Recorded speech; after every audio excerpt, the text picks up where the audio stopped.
अस्सलामुअलैकुम, very good morning, welcome to new Pakistan. मैं हूं आपके साथ अनवार खाबर और मैं हूं आपके साथ मदीहा अलमास खान। तो सबसे पहले बात कर लेते हैं आज के मॉर्निंग शो में कराची के मौसम के बारे में। कराची के लिए खतरे की घंटी 2 से 3 दिन में 200 मिलीमीटर तक बारिश की पेशगोई की गई है। महकमा मौसमियात के मुताबिक ठट्ठा में भी अगले 2 से 3 दिन में तेज बारिशों का इम्कान है। ठट्ठा और सजावल में 300 मिलीमीटर से ज्यादा बारिशें हो सकती हैं। बारिशों के बायस हैदराबाद में आज और मीरपुर खास में अगले 2 रोज तक तालीमी इदारे बंद रहेंगे। जामशोरों में तालीमी इदारों में 3 यौम आम तातील का ऐलान कर दिया गया है, जबकि कराची में तमाम स्कूल्स अभी तक खुले हैं। बदीन झुड्डू में 3 से 4 फीट तक पानी जमा है। जिंदगी मफलूज होकर रह गई है। हैदराबाद, सांगड़, कश्मोर, मटियारी, टंडू आदम समेत अंदरून सिंध में बादल जमकर बरसे हैं। और हम देख रहे हैं कि जो मुतअद्दिद इलाके हैं वो डूब चुके हैं। जमीनी राब्ता भी मुनक़ता हो चुका है। पंजाब की बात करें, सिंध की, खैबर पख्तूनख्वा की या फिर बलूचिस्तान की, इन तमाम जगहों पर नदी नालों और दरियाओं में भी तुग़यानी देखने में आ रही है।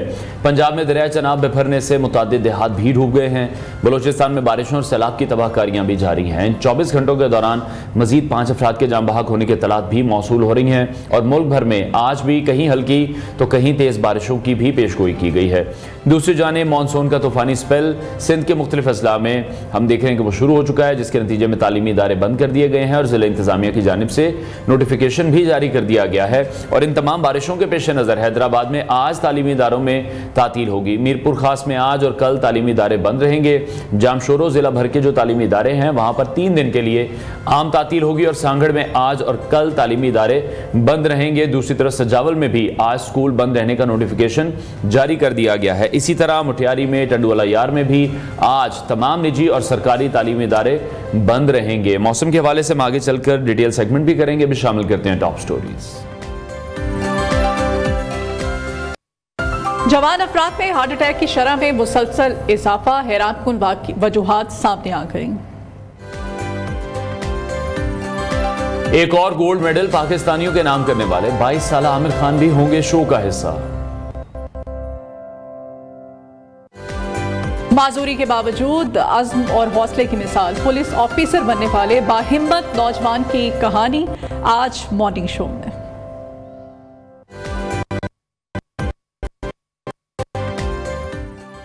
और आपकी हम मुलाकात करवाएंगे कुछ उभरते हुए गुलकारों से भी। सबसे पहले हम बात करेंगे और एक ऐसी शख्सियत से आपको मुतारिफ करवाने जा रहे हैं जिनकी कहानी अज़्म और हौसले का ऐसा मज़र है जो हर किसी के लिए एक मिसाल बन सकती है।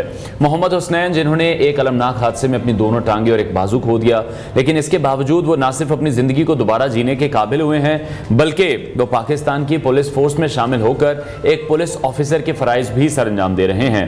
हुसनैन को अगर आज काम करते हुए हम देखें तो एक लम्हे के लिए भी ये ख्याल नहीं आता कि अनफॉर्चुनेटली वो 2 टांगों और एक बाजू से महरूम हैं। उनकी मेहनत, जज्बा और लगन ने उनकी जिस्मानी माजूरी को पसे पुश डाल दिया है और वो अपने काम में इंतहाई महारत और खुद एतमादी से मसरूफ होते हैं कि कोई भी देखने वाला हैरान रह जाता है।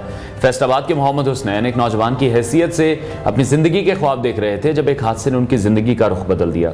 इस हादसे में उन्होंने अपनी दोनों टांगे और एक बाजू खो दिया और एक ऐसा सानिया था जो किसी भी इंसान को मायूसी की गहराइयों में धकेल सकता है। हादसे के बाद मोहम्मद हुसनैन के लिए जिंदगी एक नया चैलेंज बन गई थी, लेकिन उन्होंने अपने आप को हारने नहीं दिया। मोहम्मद हुसनैन ने अपने इस ख्वाब को पूरा करने का अज़्म किया जिसका उन्होंने पहले से ही इरादा कर रखा था। मोहम्मद हुसनैन ने तमाम मुश्किलात का सामना करते हुए पुलिस फोर्स में शमूलियत इख्तियार की और अपनी माजूरी के बावजूद उन्होंने अपनी तरबियत मुकम्मल की और अपनी मेहनत से ये साबित कर दिया कि माजूरी किसी के ख्वाबों को रोक नहीं सकती। मोहम्मद हुसनैन आज पाकिस्तान की पुलिस फोर्स में एक काबिल एहतराम ऑफिसर के तौर पर अपनी खिदमत सर अंजाम दे रहे हैं। उनकी हिम्मत, लगन और अज़म ने न सिर्फ उन्हें अपने मकासद तक पहुंचने में मदद दी, बल्कि उन्होंने माजूर अफराद के लिए भी एक नई मिसाल कायम की है, यकीनन एक मिसाल के तौर पर। और मोहम्मद हुसनैन जो है आज हमारे साथ स्टूडियोज में हमारे स्पेशल गेस्ट बनकर आए हैं। और हुसनैन, वेलकम करते हैं अपने मॉर्निंग शो में आपको। आपसे मिलकर यकीनन एक मोटिवेशन, एक इंस्पिरेशन जो हम दोनों को मिली है वो हम लफ्ज़ों में तो बयान नहीं कर सकते। आपकी ज़िंदगी का ये जो तजुर्बा था, इस तजुर्बे को हमारे साथ आप किस तरह से शेयर करेंगे? जी बिल्कुल। बेसिकली मैं जब 11 साल का था तो मैंने मुल्तान से लाहौर मूव किया। मैं मुल्तान शहर से बिलोंग करता था और जब मैं लाहौर पहुंचा तो यहाँ बेसिकली मेरे कुछ रिलेटिव रहते थे। लाहौर पहुंचने के बाद मुझे बड़ा अच्छा लग रहा था। मैं बेसिकली यहाँ पे समर वेकेशंस गुजारने के लिए आया था और यहाँ मेरे कुछ रिलेटिव थे। उनके घर एक दिन स्टे करने के बाद नेक्स्ट डे जब मैं उनके घर की टॉप फ्लोर पे गया, छत पे गया, तो मुझे लाहौर की आबो हवा में सांस लेकर बड़ा अच्छा लग रहा था। अब कुछ दिन देर स्टे करने के बाद मुझे फील हुआ कि मुझे टॉप फ्लोर से नीचे मेन रोड वाली साइड पर बाउंड्री वॉल की तरफ से नीचे देखना चाहिए और देखना चाहिए कि नीचे देखने पे कैसा व्यू आता है। जैसे ही मैं बाउंड्री वॉल की तरफ बढ़ा तो मुझे फील हुआ कि मेरी हाइट बाउंड्री वॉल से छोटी है। मैंने इर्द गिर्द देखा तो मुझे एक लोहे की चारपाई नजर आई। मैंने घसीट कर उसको बाउंड्री वॉल के करीब किया और उसके पाइप पर खड़ा होकर जैसे ही मैंने अपना लेफ्ट हैंड बाउंड्री वॉल पे रखा तो मुझे फील हुआ कि मेरा हाथ बाउंड्री वॉल की बजाय किसी बहुत ही ताकतवर चीज से जा टकराया है। बेसिकली वो ताकतवर चीज एक 11 kV 11,000 वोल्ट खंभे की तार थी जो कि इस बाउंड्री वॉल के बिल्कुल करीब से गुजर रही थी। जैसे ही मेरा हाथ टच हुआ करंट मेरी बाजू से होता हुआ बॉडी में गया, नीचे टांगों में, नीचे क्योंकि लोहे की चारपाई थी तो विद इन सेकंड्स जो है उस इलेक्ट्रिक शॉक ने मेरी दोनों टांगे और बाजू जलाकर कोयला कर दिए और दोबारा एक झटके से मुझे छत पर डाल दिया। नीचे खड़ा एक शख्स ये सारा मामला देख रहा था कि बच्चा लरज रहा है। वो भागता हुआ मेरे घर के मेन गेट पे आया और गेट नॉक करने लगा और कहने लगा कि जल्दी जाएं और बच्चे को बचा लें। जब मेरी फैमिली मेंबर छत पे पहुंचे तो वो उसमें मेरी वालदा भी शामिल थी। जब माँ ने देखा कि उनका इकलौता बेटा लखते जिगर छत पे बेहोश पड़ा है और उसकी दोनों टांगे और बाजू जलकर कोयला हो चुके हैं तो वो फौरन से छत पर गिरकर बेहोश हो गई। इस टाइम मेरी फैमिली के लिए क़यामत का मंजिर था। समझ नहीं आ रही कि पहले किसको संभाला जाए, उस माँ को जो बेहोश पड़ी थी या उस बेटे को जिसकी दोनों टांगे और बाजू जलकर कोयला हो चुके थे। उसके बाद वालदा के चेहरे पे पानी छिड़का गया, वो होश में आ गई और जब मेरी सांस चेक की गई तो सबने यकीन कर लिया कि मैं मर चुका हूँ क्योंकि सांस रुक चुकी थी। उसके बाद एक शख्स ने मुझे उठाया, घर से बाहर एक रेत के ढेर में गर्दन तक दबा दिया और मेरा सीना प्रेस करने लगा। इसी दौरान माँ भागती हुई गई और कुरान पाक उठा लाई और कुरान पाक को आसमान की तरफ बढ़ाते हुए रब से इल्तिजा करने लगी कि ऐ अल्लाह अगर बेटा वापस ही लेना था तो दिया क्यों। और अभी माँ दुआ कर ही रही थी कि पीछे से आवाज़ आई बच्चा जिंदा है, सांस चल पड़ी है। उसके बाद मुझे लाहौर जनरल हॉस्पिटल ले जाया गया। वहां जाकर मेरा ऑपरेट किया गया। पहले तो डॉक्टर्स ने इनकार कर दिया कि इस बच्चे का बचना बहुत ही मुश्किल है, लेकिन मेरे पेरेंट्स ने कहा मुश्किल तो है लेकिन नामुमकिन तो नहीं, आप एटलीस्ट ट्रीटमेंट तो स्टार्ट करें। उसके बाद मेरा ट्रीटमेंट स्टार्ट किया गया और पहले ही ऑपरेशन में मेरी लेफ्ट आर्म बायां बाजू काट कर मेरी बॉडी से अलग कर दिया गया। जब मुझे होश आया तो माँ ने मुझे टाल मटोल से काम लिया और मुझे ना बताया कि आपकी बाजू काट दी गई है और मुझे कहा गया कि आपकी जो बाजू है इस बैंडेज के अंदर कवर की हुई है। और उस वक्त आप 11 साल के थे? जी, उस टाइम मैं 11 साल का था। ठीक है। और फिर जी उसके बाद दूसरा ऑपरेशन किया गया और दूसरे ऑपरेशन में मेरी लेफ्ट टांग घुटने तक काट के मेरी बॉडी से अलग कर दी गई। इस पर भी माँ ने टाल मटोल से काम लिया और जब थर्ड ऑपरेशन किया गया इस पर मेरी राइट लेग दूसरी टांग भी मेरी बॉडी से काट कर अलग कर दी गई। और जब मुझे होश आया तो मैंने माँ से लड़ते हुए पूछा कि माँ मुझे बताएं मेरी टांगे और बाजू कहाँ हैं, जिस पर माँ खुद को बहादुर ना दिखा पाई। माँ फूट फूट कर रोने लगी और मेरे आगे हाथ जोड़ लिया और कहा कि बेटा मुझे माफ़ कर दो, मैं आपकी दोनों टांगे और बाजू नहीं बचा पाई। और ये डॉक्टर्स ने बहुत सिर्फ आपकी हिम्मत को सलाम नहीं है बल्कि उस माँ की जो हिम्मत है, उस माँ का जो हौसला है उसको भी सलाम है कि किस तरह से उसने सारे दर्द को, इस तकलीफ को बर्दाश्त किया। फिर उसके बाद आपकी ज़िंदगी की आई कैन अंडरस्टैंड कि सोसाइटी में आगे मूव करना और इन हालात में फिर जब आप दोबारा से आप नई ज़िंदगी की तरफ आए, अल्लाह ने आपको नई ज़िंदगी दी। उसके बाद फिर किस तरह से आपका नया सफ़र शुरू हुआ? यहाँ पे एक बड़ा डिफ़िकल्ट फेज था मेरे लिए क्योंकि मेरी दोनों टांगे जब काट दी गई तो मेरी दोनों टांगे और बाजू एक स्टील की बड़ी सी ट्रे में रखकर मेरे वालिद साहब को दी गई और मैं देख रहा था 11 साल के बच्चे के सामने उसकी टांगे और बाजू काट कर लेके जाई जाएं। यकीन करें कि मेरे पास वो अल्फाज नहीं है। उस टाइम मेरा दिल खून के आंसू रो रहा था और मैं देख रहा था कि मेरे 11 साल के साथी वो नन्ही नन्ही टांगे, नन्हा सा हाथ और मेरे जिस्म के हिस्से हमेशा के लिए मुझसे दूर ले जाए जा रहे थे। और उसके बाद डॉक्टर से मेरे वालिद साहब ने टांगे और बाजू रिसीव की। रिसीव करने के बाद एक कब्रिस्तान गए और एक कब्र बनवाई और उसमें मेरे दोनों टांगे और बाजू दफन किए। बाकायदा एक प्लेट लगवाई कि मेरे बेटे मोहम्मद हसनैन के जिस्मानी अज़ा।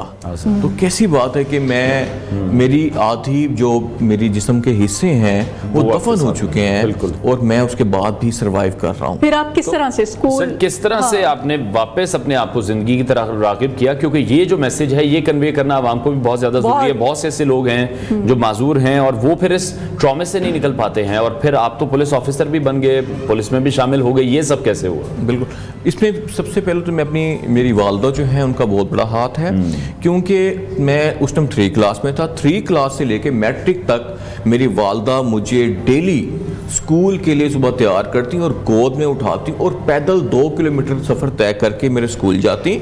मैं क्लासेस अटेंड करता और मदर क्लास के बाहर मेरा वेट करती। जब क्लासेस एंड होती तो दोबारा से मुझे उठाती और 2 किलोमीटर का सफ़र तय करके पैदल मुझे घर लेके आती। माँ बूढ़ी होती गई, मेरा वेट बढ़ता गया और 10th क्लास तक वालदा मुझे इस तरह से वालदा ने मुझे स्टडी करवाई। वाह, ठीक है। और ये अजीम माँ है, और ये माँ ही सिर्फ कर सकती है इस दुनिया में। माँ बाप के अलावा ये कोई भी नहीं कर सकता। ये अल्लाह पाक ने जो रिश्ता बनाया ना, तो आप यकीन करें आप बहुत खुश नसीब हैं कि माँ बाप के साए ज़ेरे साया आपकी परवरिश हुई। फिर स्कूल में जब आप आए, टीचर्स, आपके फ्रेंड्स, आपके क्लासमेट्स, उनका आपके साथ किस तरह का रवैया था? जी बिल्कुल पॉजिटिव रवैया था और मैं बहुत अच्छा फील करता था, लेकिन मेरे लिए बहुत से चैलेंजिंग थे, क्योंकि आर्टिफिशियल बगैर टांगों बगैर बाजुओं के बहुत मुश्किल था इस माशरे में सरवाइव करना। तो उसके बाद फिर मैंने गवर्नमेंट को अप्रोच की कि मुझे आर्टिफिशियल लिम्स लगाई जाए और आर्टिफिशियल बाजू लगाई जाए। गवर्नमेंट ने मुझे अब्लाइज किया और साउथ अफ्रीका से 7 लोगों की टीम पाकिस्तान आई, जिसमें 2 फीमेल थे और 7 मेल थे, जिसमें एक डॉक्टर सेंड्रा भी थी जो कि अमेरिकन लड़की थी जिनकी एक लगभग 21-22 साल थी। डॉक्टर सेंड्रा ने मेरा मुआयना किया और देखा। मेरा देखने के बाद उन्होंने मुझे जब मेरा मुआयना किया और लेग्स लगा दी तो उन्होंने एक ऐसी बात की जिसने मेरे दिल में आग लगा दी। उन्होंने कहा आपको हमने अच्छी से अच्छी लेग्स तो लगा दी हैं, लेकिन सॉरी आप इनसे कभी चल नहीं पाएंगे।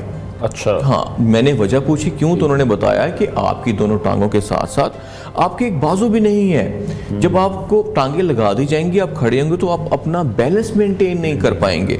अगर आपको की बाजू होती तो हम आपको स्टिक देते, विसाखें देते, जिससे आप हल्का फुल्का चल पाते, बैलेंस कर पाते। ठीक है। तो मुझे उसकी इस बात ने बड़ा अजीब सा मुझे लगा और मैंने वो टांगे वापस कर दी। डॉक्टर सेंड्रा ने कहा आर यू श्योर, आप टांगे वापस करना चाहते हैं? मैंने कहा जी बिल्कुल, जो जिनसे मैं चल नहीं सकता वो मेरे किसी काम की नहीं। मैंने टांगे वापस की। डॉक्टर सेंड्रा अपने कंट्री चली गई।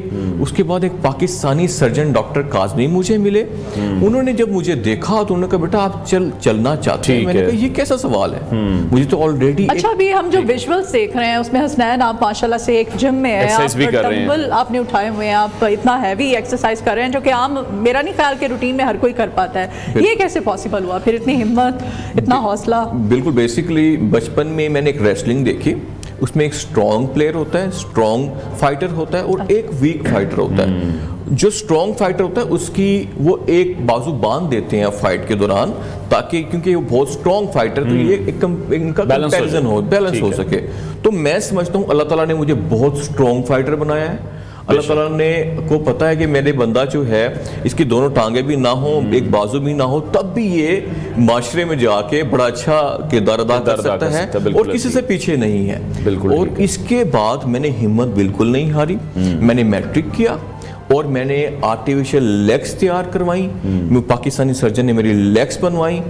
डॉक्टर सेंड्रा दोबारा पाकिस्तान आई मुझे देखने के लिए और वो उसने बहुत अप्रिशिएट किया, बल्कि उसने मुझे प्रपोज भी किया और मैंने उसका प्रपोजल रिजेक्ट किया क्योंकि मैं अपने पेरेंट्स को छोड़ के नहीं जा सकता था। ठीक है।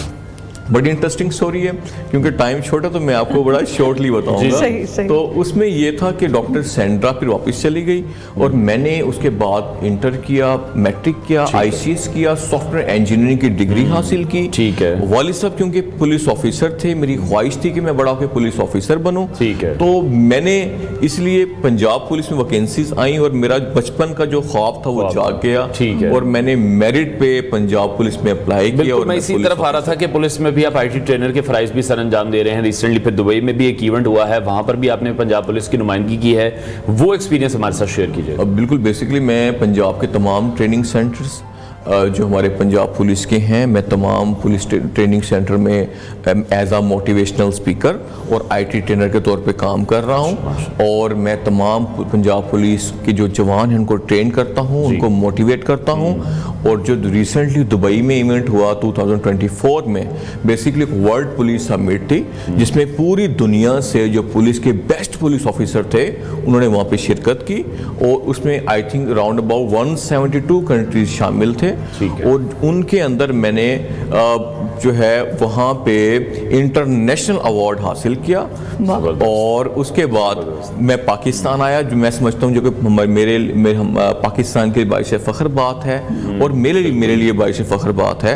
और यहाँ तक कि दुबई गवर्नमेंट ने अपनी ऑफिशियल वेबसाइट में मेरी पिक्चर लगाई कि इतना बहादुर बच्चा हमने नहीं देखा, और मैं समझता हूँ कि वो जो अवार्ड है वो एक बहुत बड़ी अचीवमेंट है मेरे लिए कि 172 कंट्रीज में से पाकिस्तान में जीत के आया है, और ये यकीनी तौर पर पाकिस्तानियों के लिए भी बहुत बड़ी अचीवमेंट है कि आप ये अवार्ड लेकर आए हैं। अच्छा, आपके ख्याल में पाकिस्तान में जो माजूर अफराद हैं उनके लिए मजीद कौन से ऐसे इकदाम किए जा सकें जो उनके लिए भी कुछ आसानियाँ पैदा हों?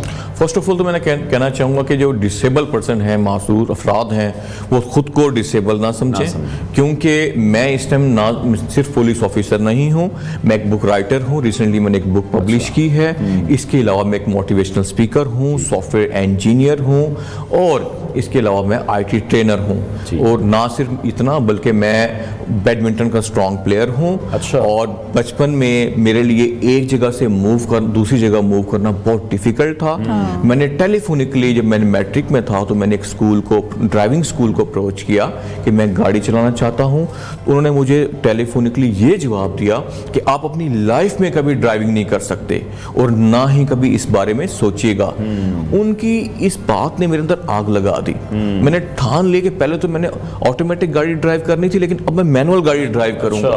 और अल्हम्दुलिल्लाह मुझे 10 साल हो गए हैं, मैं मैनुअल गाड़ी ड्राइव कर रहा हूँ, और मैं खुद अपनी गाड़ी इस टाइम यहाँ पे चला कर लेके आया हूँ और खुद चला कर लेके जाऊँगा। जबरदस्त। तो अच्छा, इंटरनेशनल भी आप ट्रैवल करते हैं चूँकि, तो आपकी ट्रैवलिंग के दौरान कोई आपको हर्डल्स, जैसे फ्लाइट्स काफ़ी लंबी होती हैं और दौरान सफ़र या वहाँ पर जाकर किस किस्म के चैलेंजेस आपको दरपेश होते हैं? अब बेसिकली मैंने खुद को इतना स्ट्रॉन्ग कर लिया है कि मुझे अब कोई हर्डल फील नहीं होती, क्योंकि 3 क्लास से लेके इस टेन्योर तक बहुत सी डिफ़िकल्टीज मुझे फेस करनी पड़ी, बहुत सी मुश्किलात थी।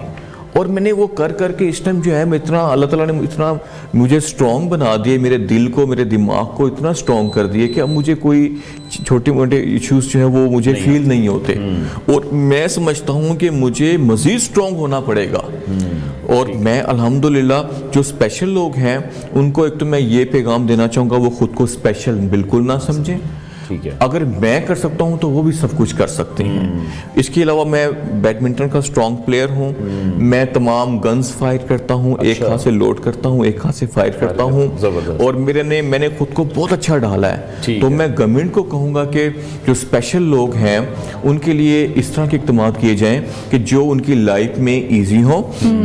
फॉर एग्जाम्पल, गवर्नमेंट इस टाइम जितनी भी हमारी वैकेंसीज आती हैं जॉब्स की, उसमें 3% कोटा होता है स्पेशल लोगों के लिए। मैं चाहूँगा कि उसको कुछ बढ़ाया जाए।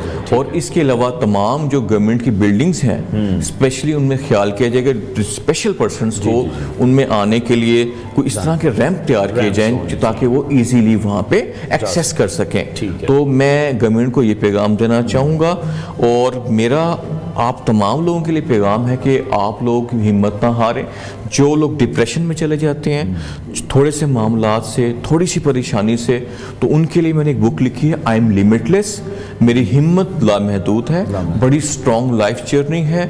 मैं समझता हूँ कोई भी शख्स वो पढ़ने के बाद डिप्रेशन में नहीं जाएगा एटलीस्ट। ठीक है, जिस तरह से आप ये कह रहे हैं कि कोई भी हर्डल अब आपको हर्डल नहीं लगती है, लेकिन ये एक बहुत लंबा सफ़र है। 11 साल की उम्र में आपके साथ ये अफसोसनाक वाक़या पेश आया, उस वक्त आप भी बहुत छोटे थे। ओवरकम करने का जो एक तरीक़ेकार है वो क्या हो सकता है? क्योंकि फिर जब इस तरह की कोई मुश्किल आती है, सबसे पहले हमारे ज़हन में नेगेटिव थॉट्स बहुत ज़्यादा आती हैं। उनको किस तरह से ओवरकम किया जाए, किस तरह से पॉजिटिव साइड पे जाया जाए, बेहतरी किस तरह से लाई जाए? बेसिकली मेरा मानना यह है कि अल्लाह ताला किसी भी इंसान को उसकी लिमिट से ज़्यादा, हिम्मत से ज़्यादा जो है उससे इम्तिहान नहीं लेता। तो मैं समझता हूँ कि अल्लाह ताला इंसान को देता ही उतना उसके लिए मुश्किलात होती हैं जो कि वो इजीली अंडरस्टैंड सह ले। तो इसी बात से मैं खुद को ये फील करता हूँ कि मैं जो भी प्रॉब्लम आती है मैं इसको इजीली फेस कर सकता हूँ। तो मैं यही कहना चाहूँगा कि तमाम लोग जिनको कोई छोटी मोटी हर्डल्स या प्रॉब्लम्स आती हैं वो ये सोचें कि वो लोग इसको प्रॉब्लम को इजीली अंडरस्टैंड कर सकते हैं। ऐसी कोई प्रॉब्लम नहीं है कि जो इंसान फेस ना कर पाए या सॉल्व ना कर पाए। अगर मैं आर्टिफिशियल लिम्स से तमाम मामलात कर सकता हूँ और तो वो क्यों नहीं कर सकते। और मज़े की बात, अभी मैं रिसेंटली जो है प्लेन फ्लाई करने की कोशिश कर रहा हूँ। इंशाल्लाह मैं बहुत जल्द प्लेन फ्लाई करूँगा और जो कि पाकिस्तान के लिए के लोगों के लिए बहुत बड़ी मोटिवेशन होगी कि एक ऐसा शख्स जिसकी दोनों टांगे कट गई, एक बाजू कट गया और सिर्फ एक बाजू के सहारे उसने गाड़ी चलाई, उसने प्लेन जो है वो फ्लाई किया। वो भी अब तैयारी आपने शुरू कर ली? जी मैंने बिल्कुल, मैं रेडी हूँ उसके लिए। बहुत जल्द इंशाल्लाह मैं दोबारा इस प्लेटफॉर्म पे। हमारी बेस्ट विशेस हैं हसनैन आपके लिए कि आप ये भी कारनामा है, ये भी सर अंजाम दे सकें। और आपसे मिलकर बहुत अच्छा लगा, बड़ी इंस्पिरेशनल आपकी स्टोरी है और जो मेरे ख्याल है हमारे देखने वालों के लिए भी बहुत ज्यादा उन्हें मोटिवेट करेगी। पुलिस असिस्टेंट मलिक मोहम्मद हसनैन हमारे साथ इन कॉन्वर्सेशन थे। नाजरीन ब्रेक लेते हैं, ब्रेक के बाद आपको दोबारा ज्वाइन करेंगे।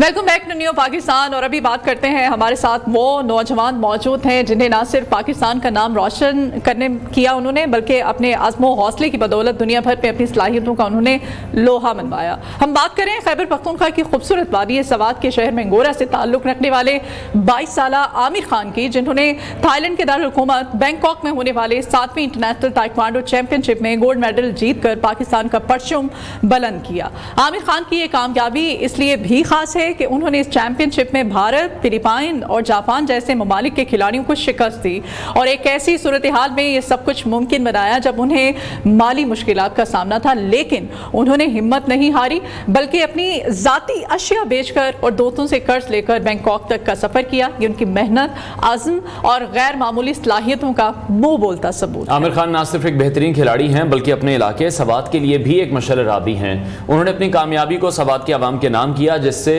उनकी वतन से मोहब्बत और अपने लोगों के लिए कुछ करने की ख्वाहिश का इजहार होता है। हम आमिर खान से ही जानेंगे कि उन्होंने कैसे अपनी मुश्किलात पर काबू पाया, वो कौन से लम्हात थे जो उनके लिए सबसे ज़्यादा चैलेंजिंग थे और आगे के लिए उनके क्या प्लान्स हैं। आमिर, बहुत शुक्रिया आपके वक्त के लिए। सबसे पहले तो आपको बहुत बहुत मुबारकबाद हो, जिस तरह से बैंकॉक में होने वाले इस इवेंट में आपने शिरकत भी की है। 16 ममालिक के 2500 से ज़ायद खिलाड़ी वहाँ पर मौजूद थे और इस बड़े मुकाबले के लिए आपने कैसे तैयारी की थी? खैर मुबारक, सारे पाकिस्तान को भी मुबारक है। सबसे पहले तो मैं अल्लाह का बहुत शुक्रगुजार हूँ और फिर अपने उस्ताज़ों का और जितने लोगों ने सपोर्ट किया था, ख़ुसूसी तौर हमारे सवात वाले लोग, सारे पाकिस्तान ने बहुत सपोर्ट किया था। जितने लोगों ने सपोर्ट किया है और मेरा एक सोच था कि यार मैं आगे आ जाऊँ।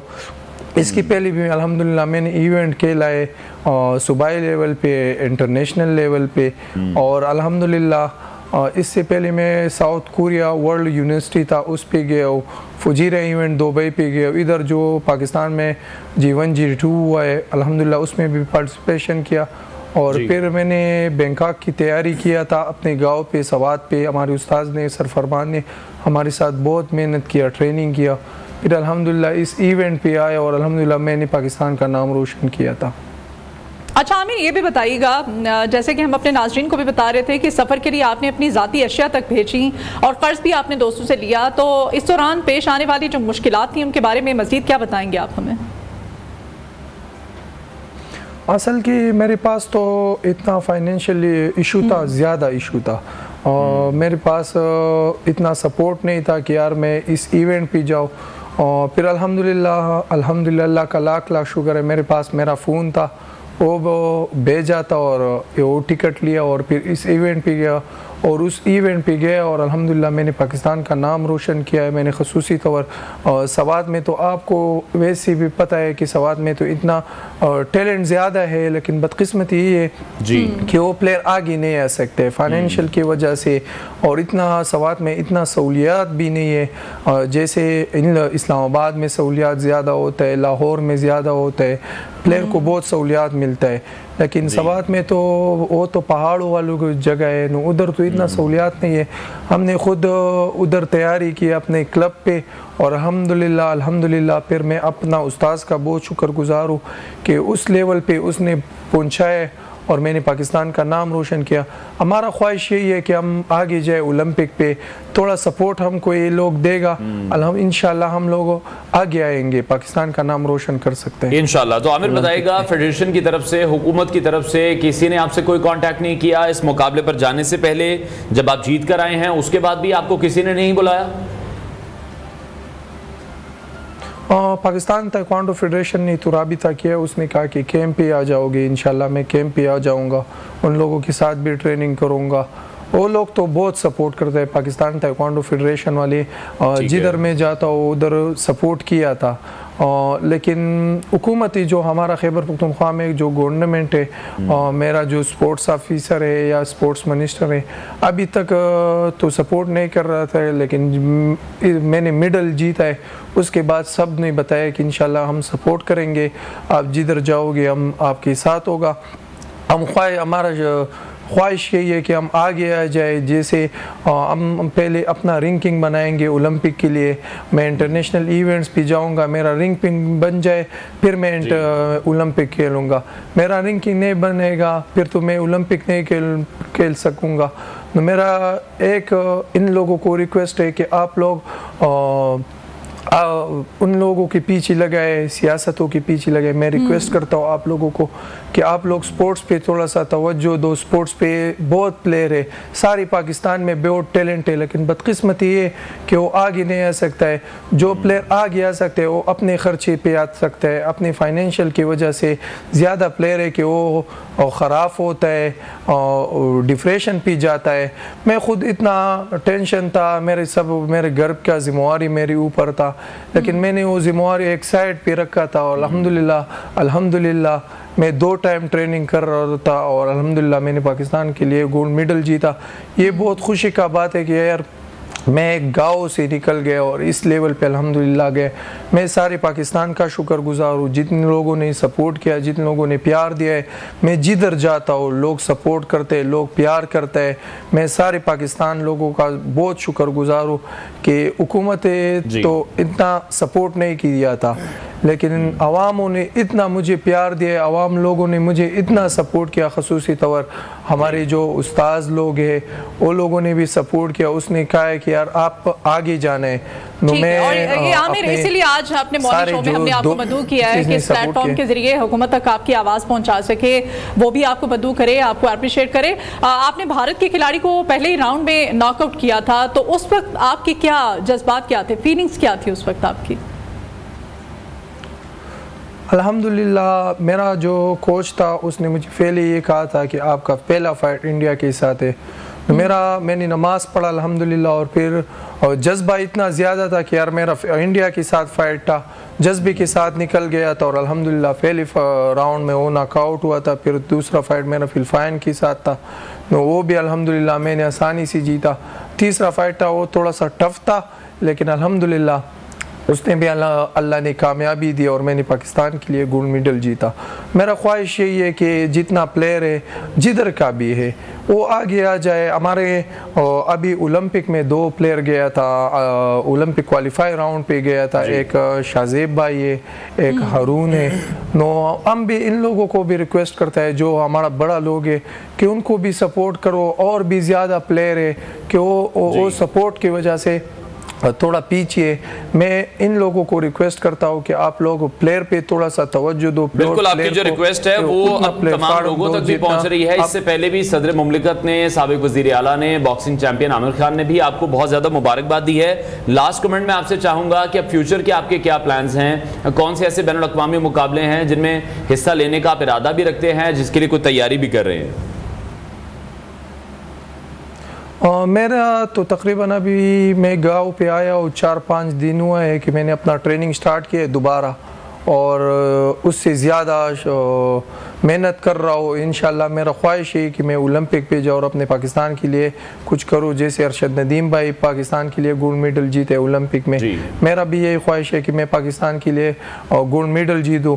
और मैं इन लोगों को रिक्वेस्ट करूँ कि जितना इवेंट बाकी है, लेकिन ओलंपिक के लिए आप हमारा ताइक्वांडो ऐसा गेम है, ओलंपिक में 2 गेम होते हैं मार्शल आर्ट्स में, एक ताइक्वांडो होता है, एक जोड़ो होता है, कि लोग हमें थोड़ा सा सपोर्ट करें, हम इंटरनेशनल लेवल पे जाए और उधर इवेंट्स के लिए उधर कैंप्स अटेंड करें, ट्रेनिंग करें उन लोगों के जो ओलंपिक प्लेयर होते हैं, जो इंटरनेशनल प्लेयर होते हैं, उन लोगों के साथ बंदा ट्रेनिंग करे, वो खुद ब खुद आगे आएगा।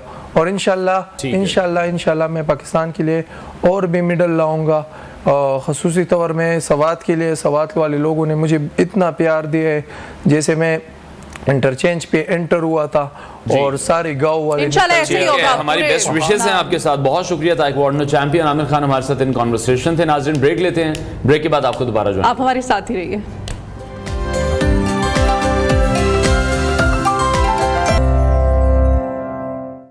Welcome back to new Pakistan. और नाज़रीन, आज के प्रोग्राम में हम एक अहम और तशवीशनाक मसले पर भी बात करने जा रहे हैं। पास में हम देखते आए हैं कि हार्ट अटैक को मुअम्मर अफराद की बीमारी ही समझा जाता था, लेकिन आज की जो नई तहकीकाती रिपोर्ट्स हैं वो कुछ और ही बयान कर रही हैं। पिछले चंद बरसों में जवान अफराद में हार्ट अटैक की शरह में तेज़ी से इजाफा हो रहा है। एक अमरीकी तहकीक के मुताबिक हर 5 में से 1 हार्ट अटैक का मरीज 40 साल से कम उम्र का होता है, और पिछली दहाई के दौरान इस शरह में हर साल 2% इजाफा रिकॉर्ड किया गया है। ये मसला सिर्फ अमेरिका तक महदूद नहीं है, बल्कि पाकिस्तान और भारत जैसे ममालिक में भी अब यही सूरत हाल है। डॉक्टर्स और माहिरीन सेहत के मुताबिक हार्ट अटैक की ये बढ़ती हुई शरह तशवीश का बाइस बनती हुई जा रही है। ज़्यादातर नौजवान अफराद को इस बात का इल्म ही नहीं होता कि वो किस कदर खतरे में हैं। सीने में दर्द या दबाव का एहसास, जबड़ों, गर्दन, कमर या हाथों तक फैलने वाला ये दर्द, सांस लेने में दुश्वारी और अचानक कमजोरी या गशी तारी होना, यह सब हार्ट अटैक की अलामात हो सकती हैं। तिब्बी माहिरीन के मुताबिक हार्ट अटैक की वजूहात में हाई ब्लड प्रेशर है, ज़ियाबतीज़ है, हाई कोलेस्ट्रॉल है और मोटापा भी इसमें सरे फहरिस्त है। ये सब अवामिल है दिल के शरियानों को मुतासिर करके हार्ट अटैक के खतरे को बढ़ा देते हैं। मगर हालिया तहकीक से ये बात भी सामने आई है कि ज्यादा वक्त बैठकर गुजारना, गैर सेहतमंद ग़िज़ाओं का इस्तेमाल और कोविड-19 के असरात भी दिल की सेहत पर मनफी असरात डाल रहे हैं। एक अंदाजे के मुताबिक कोविड-19 की वबा के दौरान हार्ट अटैक से हलाकतों की शरह में 14% तक इजाफा हुआ है। खास तौर पर 25 से 44 साल की उम्र के अफराद में शरह तशवीशनाक हद तक बढ़ गई है।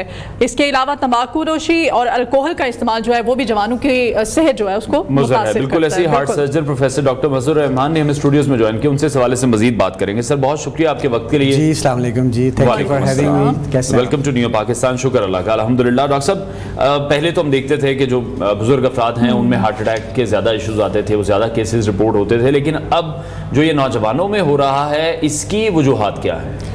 देखिए आमिर, बात यह है कि जो दिल की बीमारी है ना, जिसको हम आम तौर पे जिसका जिक्र करते हैं, वो दिल की शरियानों की रुकावट है जो हार्ट अटैक का बायस बनती है। वैसे तो दिल की और बहुत सारी बीमारियां जो कि ख़ास तौर पे नौजवान लोगों में हैं, वो कुछ पैदाइशी अमराज हैं जो कि बाद में डिटेक्ट होते हैं, या कुछ ऐसे अमराज हैं जो सडन डेथ का बायस बनते हैं। तो अगर हम जो दिल की शरियानों की बंदिश वाली बात है उसको अगर आप डिस्कस करें, तो ये लाइफ स्टाइल जो है ना, वो लाइफ स्टाइल चेंज जो हो गया है उसकी वजह से दिल की बीमारियां अब औरतों में, मर्दों में, जवानों में, बूढ़े लोगों में, सब में तकरीबन यकसा हो गई हैं। तो अब ये कहना कि ये किसी ओल्ड एज की बीमारी है, तो दिस इज़ नॉट ट्रू। उसमें देखिए हमारे बहुत सारे रिस्क फैक्टर जिनका आपने जिक्र किया, वो बहुत अहम रिस्क फैक्टर्स हैं, और सीडेंट्री लाइफ स्टाइल, तो ये एक ऐसी चीज़ है कि जो सबसे बड़ी बीमारी का बायस बनती है।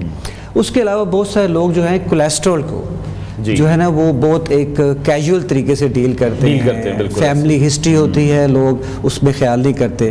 तो कुछ ऐसे जो अवामल और अनासर हैं जिनको आपको इग्नोर नहीं करना चाहिए। अगर किसी का सिर्फ कोलेस्ट्रॉल एबनॉर्मल है, जिसके अंदर वो जो बैड कोलेस्ट्रॉल जिसको LDL कहते हैं, अगर वो ज़्यादा है और आपकी डाइट और एक्सरसाइज से भी ठीक नहीं हो रहा और फैमिली हिस्ट्री ज़्यादा है, तो खुदारा उसको आप ईजी ना लीजिए, उससे इग्नोर ना कीजिए, उसको ट्रीट होना चाहिए। अगर वो एक्सरसाइज और डाइट से नहीं, जो कि बहुत सारे जवान लोगों में नहीं होता क्योंकि मेटाबॉलिक सिंड्रोम है, जो कोलेस्ट्रॉल का प्रॉब्लम है प्रोडक्शन का इशू है, बहुत सारे इंटेक का इशू नहीं है, खाली प्रोडक्शन का इशू है। और अगर प्रोडक्शन ख़राब है तो उसके लिए आपको मेडिकेशन लेना चाहते पड़ती हैं, और वो मेडिकेशन जो है दुनिया के अंदर ये साबित हो चुका है कि वो मेडिकेशन जो है दिल की बीमारी से बचाव करती हैं और आपकी जो है लंबी उम्र का बायस बनती है। अच्छा, ये एक मिथ भी है ना कि खवातीन, पहले कहा जाता था लेकिन आपने कहा कि अब बराबर हो गया ना, पहले ये था कि खवातीन में दिल के अमराज जो है वो कम होते हैं और हार्ट अटैक जो है उसकी शरह मर्दों में ज़्यादा है। अब ये देखने में सामने आ रहा है कि पहले हमारे यहाँ पर जो एजेड लोग होते हैं अगर उन्हें हार्ट अटैक होता है तो वो बच जाते हैं, उनकी अगर उनको वक्त फ़ौरन उनको हॉस्पिटल ले जाया जाए, अच्छा ट्रीटमेंट हो तो उनका फ़ौरन। तो लेकिन जो 40 साल से कम उम्र के मैंने देखा है हमारे बहुत सारे एक तो सडन डेथ हुई है उनकी। क्या ये अंडर 40 अगर हार्ट अटैक आपको होता है तो अमवात की शरह ज़्यादा होती है? ये देखिए उसमें ऐसा है कि जो ओल्ड एज के लोग हैं या जिनकी उम्र ज़्यादा है, 60 प्लस की बात हो रही, तो हो सकता है हार्ट डिजीज़ एक दिन का प्रोसेस नहीं है। शरेयानों के अंदर जो रुकावट का प्रोसेस है वो 1-2 दिन की बात नहीं। कुछ ऐसे लोग जिनकी शरेयानें पहले से नॉर्मल है, किसी वजह से एकदम से क्लॉट आया, वो मोस्टली डेथ का बायस बनती है। अगर किसी की एक आर्टरी जो पहले से ब्लॉकेज नहीं थी उसके अंदर एक क्लॉट आता है, वो चोक हो जाती है, तो वो मोस्टली डेथ का बायस बनती है। ऐसे लोग जिनको डिजीज़ प्रोसेस ग्रेजुअली चल रहा हो over the period of time, बहुत सारे डायबिटिक लोग हैं, उनकी शरेयानों के अंदर रुकावट बनती रहती है। वो रुकावट जो है हार्ट को प्राइम कर देती है, सेंसिटाइज कर देती है कि उनको जब एकदम से प्रॉब्लम होती है तो वो उतनी शिद्दत का नुकसान नहीं होता। ऐसे लोग जिनको पहले शरेयानों के अंदर रुकावट ना हो, एकदम से क्लॉट आए नॉर्मल एक हेल्दी आर्टरी के अंदर, तो वो जो है सडन डेथ का बायस बनते हैं। इसी वजह से जो यंग लोग हैं उनके अंदर जो डिजीज़ की स्टाइल है वो बहुत एग्रेसिव है।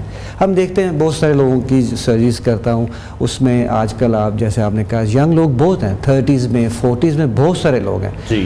उनकी जो आर्टरीज़ की कंडीशन है वो आप यकीन कीजिए कि ओल्ड पीपल की निस्बत या जो एल्डरली जो जनरेशन है उनकी निस्बत बहुत ज़्यादा ख़राब है। उनकी आर्टरीज़ के अंदर इतना ज़्यादा कोलेस्ट्रॉल और कैल्सीफाइड मटीरियल है कि उनको एट टाइम बाईपास करना भी जो है ना वो मुश्किल है, टेक्निकली चैलेंजिंग है, स्टेंटिंग चैलेंजिंग है, फिर उसके बाद उसका ख्याल करना चैलेंजिंग है। तो ये बिल्कुल सही बात है कि यंग लोगों में डिजीज़ पैटर्न जो है वो बहुत एग्रेसिव है, और उसकी वजह यह है कि जो रिस्क फैक्टर्स हैं उनकी मॉडिफिकेशन जो है यंग लोग इस चीज़ का ख्याल नहीं करते। तो ये बहुत बड़ी एक वजह है जो कि इस चीज़ का बायस बनती है। ठीक है डॉक्टर साहब, जिस तरह से भी हार्ट का मॉडल भी हमारे पास है, मैं चाहूँगा इससे ज़रा आप हमें एक्सप्लेन कर दें कि क्या प्रॉब्लम क्रिएट होती है, कौन सी ऐसी वेन्स ब्लॉक होती हैं जिसके बाद फिर हार्ट की पंपिंग का इशू आता है या हार्ट अटैक हो जाता है? आमिर, मैं आपके प्रोग्राम के तवज्जो से ये नाज़रीन को बताना चाहता हूँ कि जो कॉमन बीमारी है ना दिल की, वो है दिल की शरेयानों के अंदर रुकावट। ये दिल की आर्टरीज होती है। बहुत सारे लोग कहते हैं जी हमारे 3 वाल्व बंद हैं, वो बेसिकली वाल्व एक डिफरेंट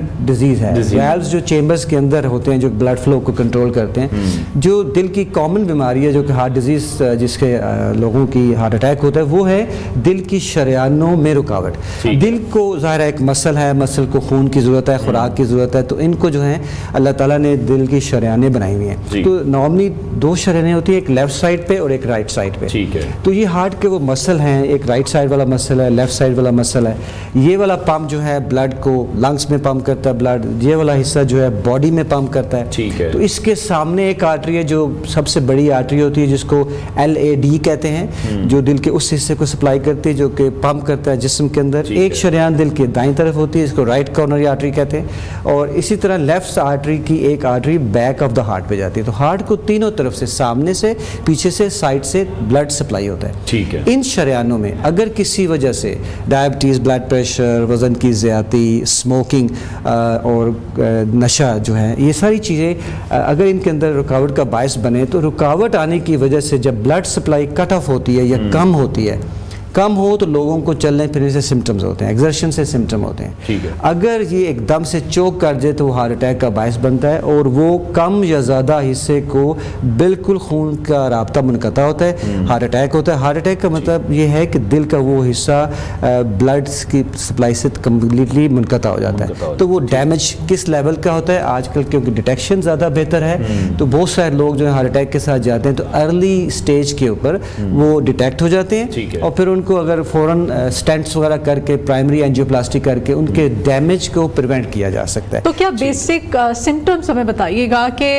कौन से सिम्टम्स हमें बॉडी में होना शुरू हो तो हमें पता चले जी हमें हार्ट की डिजीज़ है, खुदा न खास्ता। देखिए जो क्योंकि अगर पेन होता है हम डॉक्टर के पास जाते हैं तो फिजिशियन कह देता है जी फैमिली फिजिशियन नहीं, ये मस्कुलर पेन थी, ये मस्कुलर पेन नहीं है, तो फिर ऐसी सिचुएशन में क्या? देखिए जो हार्ट डिजीज़ एक डिफ़िकल्ट डिजीज़ है, इट्स नॉट ईजी डिजीज़। देखिए ये डॉक्टर्स के अलावा मरीजों के लिए तो मुश्किल है ही, ये डॉक्टर्स के लिए भी बहुत मुश्किल है। बहुत सारे लोग अगर ECG करवाएं वो नॉर्मल है, that doesn't mean that you don't have a heart disease. Please इस प्रोग्राम के हवाले से ये लोगों तक मैसेज पहुँचाएं। लोगों को कहीं दर्द हुई, शोल्डर में पेन हुई, खाने के बाद हुई, वो गए ECG करवाई, ECG नॉर्मल होने के आप जाइए, कोई मसला नहीं। ठीक है। देखिए ECG का नॉर्मल होना कोई इस चीज़ की गारंटी नहीं कि आपको हार्ट डिजीज़ नहीं। उसके अलावा एको टेस्ट है जो कि हार्ट के फंक्शंस को बताती है कि मसल पंप कैसे करें, उसका नॉर्मल होना भी हार्ट डिजीज़ की एब्सेंस नहीं बता सकते।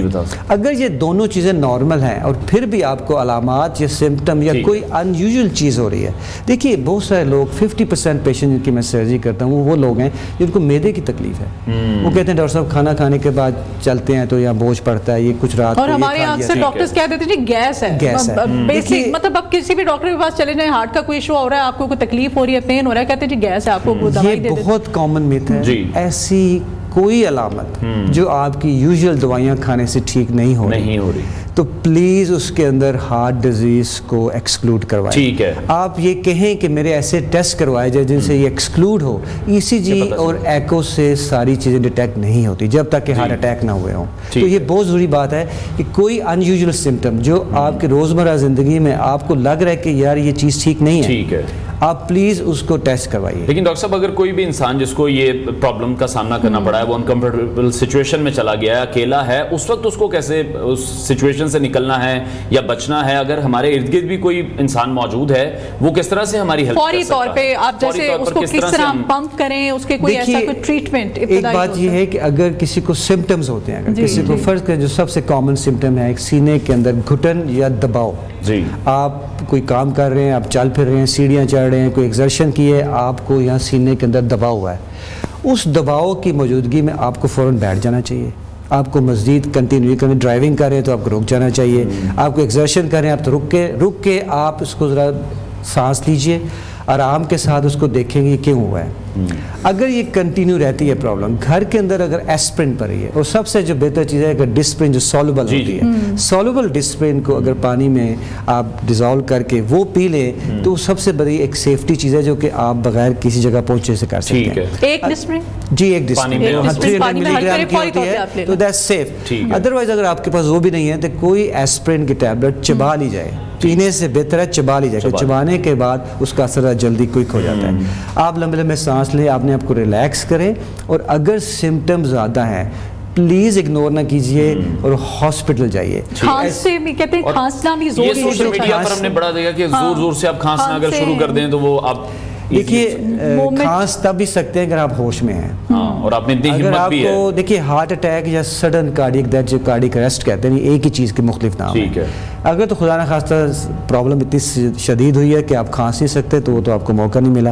अगर सिम्टम्स हो रहे हैं उसमें आप खांसी करें, कोई हर्ज नहीं है, कोई प्रूवन बेनिफिट अभी तक ये नहीं है, साइंस ये इस चीज़ को नहीं कहती। तो सबसे ज़्यादा इंपॉर्टेंट चीज़ है कि आप बैठ जाएं, लेटने की जगह बैठ जाएं, बैठ के आप लंबे लंबे सांस लीजिए और अपने आप को रिलैक्स करने की कोशिश कीजिए और हेल्प प्लीज लीजिए और हॉस्पिटल पहुंचिए। और डॉक्टर साहब हमने तो ऐसे ऐसे केसेस पे देखे हैं कि जिनकी हिस्ट्री में कोई बीपी का इशू नहीं है, कोई पेन नहीं है, कुछ भी नहीं है, उनको इवन शुगर भी नहीं है, अचानक उनको पेन होता है और पेन हुआ और with in second.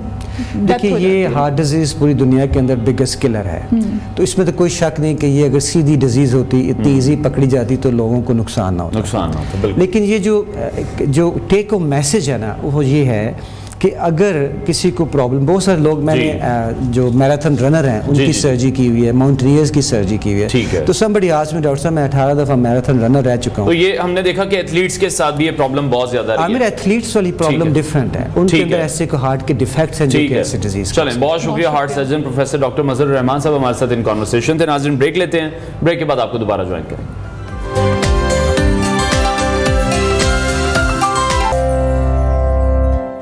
Welcome back to new Pakistan. Pakistan cricket team ने बांग्लादेश के खिलाफ दूसरे और आखिरी टेस्ट के लिए लेग स्पिनर इब्रार अहमद को स्क्वाड में शामिल कर लिया है। ये फैसला खास तौर पर अहम है क्योंकि रावलपिंडी में खेले गए सीरीज के पहले मैच में पाकिस्तान की टीम स्लो पिच पर बेहतरीन कारकर्दगी दिखाने में नाकाम रही थी। इस मैच में पाकिस्तान ने न सिर्फ अपनी शिकस्त का सामना किया बल्कि बॉलिंग अटैक में कोई फ्रंट लाइन स्पिनर शामिल न होने की वजह से मुश्किलात का सामना भी किया। बांग्लादेश के स्पिनर शकीबुल हसन और मेहदी हसन मिराज ने शानदार बॉलिंग की और मजमूई तौर पर 7 विकेटें अपने नाम की, जिसकी बदौलत बांग्लादेश ने 10 विकेटों की तारीखी फतह हासिल की। इब्रार अहमद, जिन्होंने अब तक 6 टेस्ट मैचेस में 38 विकेटें ली हैं, अब टीम में वापस शामिल किए गए हैं। उनके साथ स्पिन बॉलिंग ऑलराउंडर कामरान गुलाम भी स्क्वाड में शामिल कर लिए गए हैं। पाकिस्तान क्रिकेट बोर्ड ने आमिर जमाल को भी स्क्वाड में शामिल किया है, मगर उनकी जो शिरकत है वो फिटनेस क्लियरेंस पर ही मुनहसर होगी।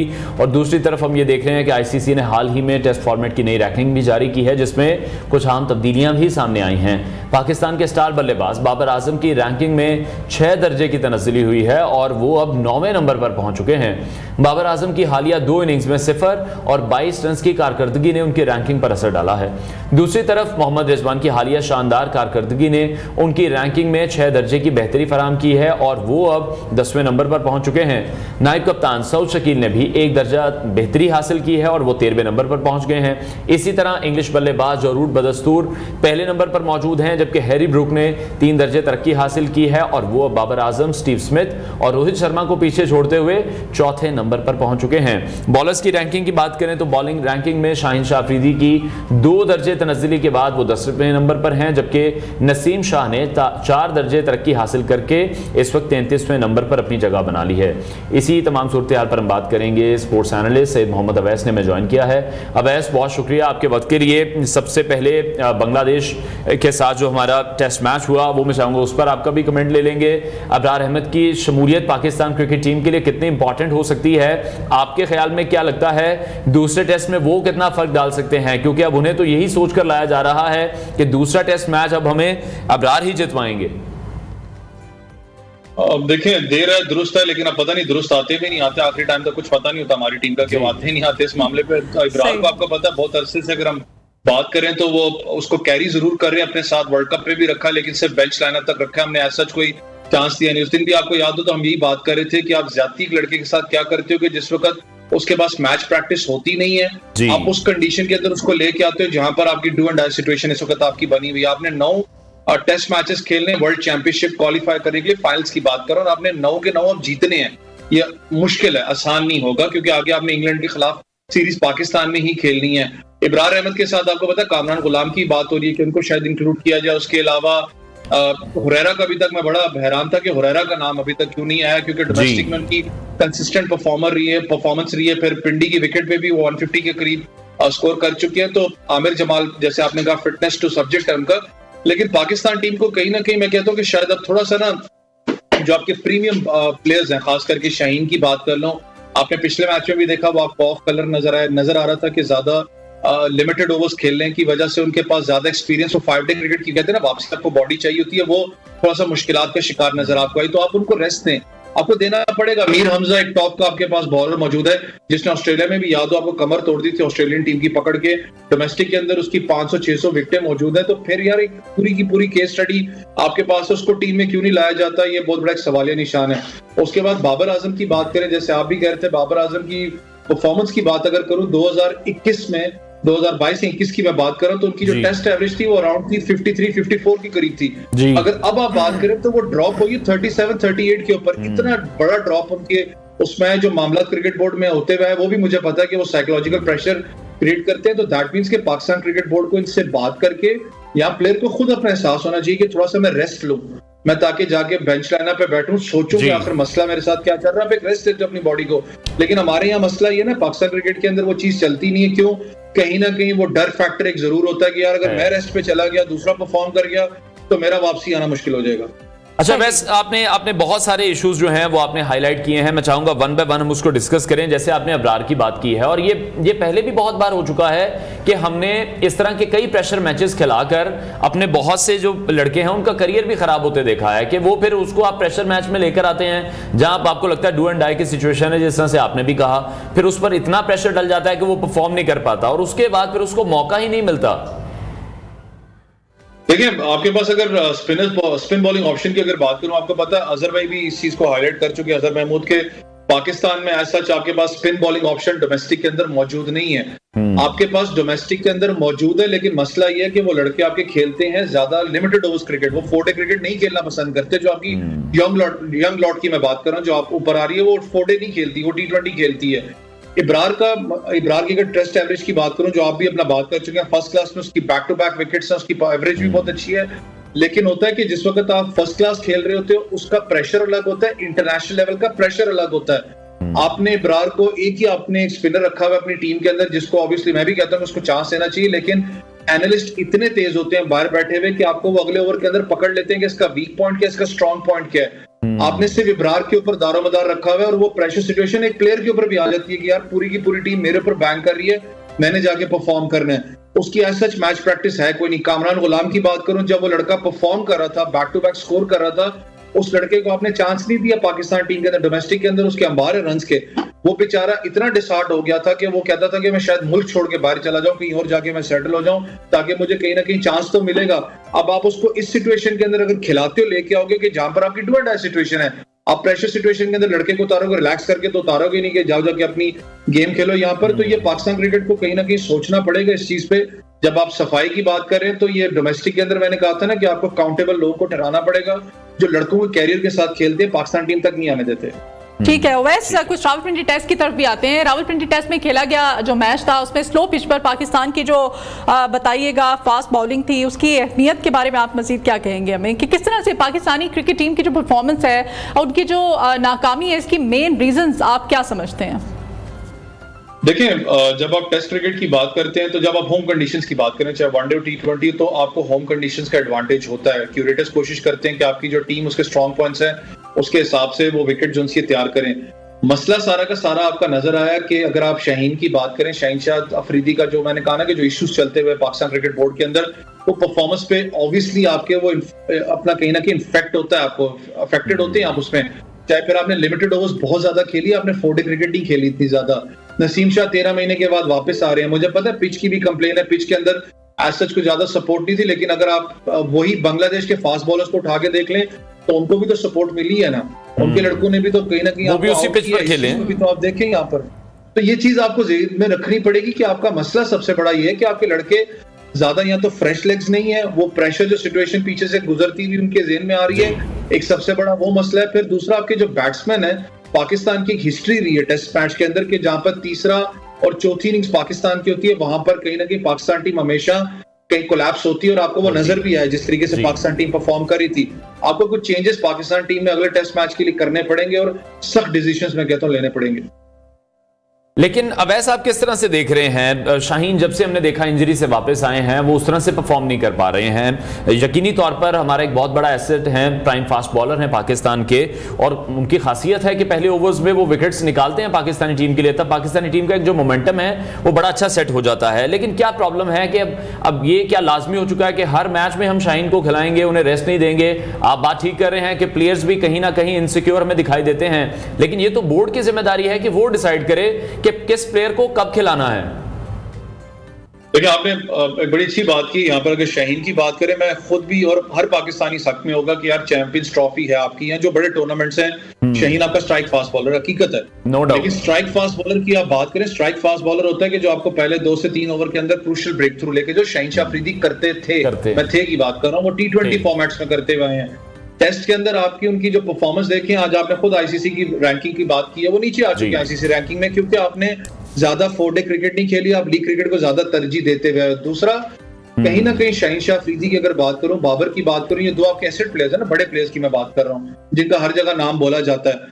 इनका भी काम बनता है पाकिस्तान क्रिकेट बोर्ड से बात करना। मैंने कहा ना, इंपॉर्टेंट होता है जिस वक्त आप लड़के को बाहर थोड़ा सा रिलैक्स करने के लिए बिठाते हो। पूरी दुनिया के अंदर हो रहा है, इंग्लिश क्रिकेटर्स को आप देख लें, वो यहाँ तक मेंटल ब्रेकडाउन लेके चले जाते हैं कि फैमिलीज के साथ हमने जी टाइम गुजारना है, हम थोड़ा सा रेस्ट लेना चाहते हैं, क्रिकेट से हम इतने प्रेशर सिचुएशन से गुजरे हैं। यहाँ पर मसला ये कि क्रिकेटर्स का इशू हो जाए, किसी भी स्पोर्ट्समैन का इशू हो जाए, वो बेचारा नहीं लेता, उसको डर ही होता है कि यार मैं निकला तो मेरे साथ पता नहीं वापस आऊंगा नहीं आऊंगा। दूसरा डर क्या होता है कि मैं अगर निकला तो बेंच लाइनअप पे अगर एक लड़का बैठा हुआ, अगर वो परफॉर्म कर गया, इसका मतलब मेरे ऊपर टैगलाइन लग जाएगा, क्योंकि आपके ऊपर प्रेशर फैंस का भी आ जाता है, मीडिया प्रेशर भी होता है, सारे मामला होते हैं। ठीक है, ये चीजें कहीं ना कहीं क्रिकेटर्स को, खास करके पाकिस्तान क्रिकेट बोर्ड को प्लेयर्स के साथ, लेकिन अवैस ये सब कुछ तो अक्रॉस द बॉर्डर भी देख रहे हैं हम कि ये तो वहां पर भी है, प्रेशर वहां पर भी है, कोहली पर भी है, रोहित शर्मा पर भी है, बुमराह पर भी है, लेकिन हर मैच नहीं खिला रहा इंडियन क्रिकेट बोर्ड, उन्हें रेस्ट भी दे रहा है। देखिए मैंने वही कहा ना, जब आप बात करते हैं ना वर्कलोड मैनेजमेंट की, बड़ी इंपॉर्टेंट होती है। हमारी टीम में कभी भी मैंने वर्कलोड मैनेजमेंट देखी नहीं पाकिस्तान में।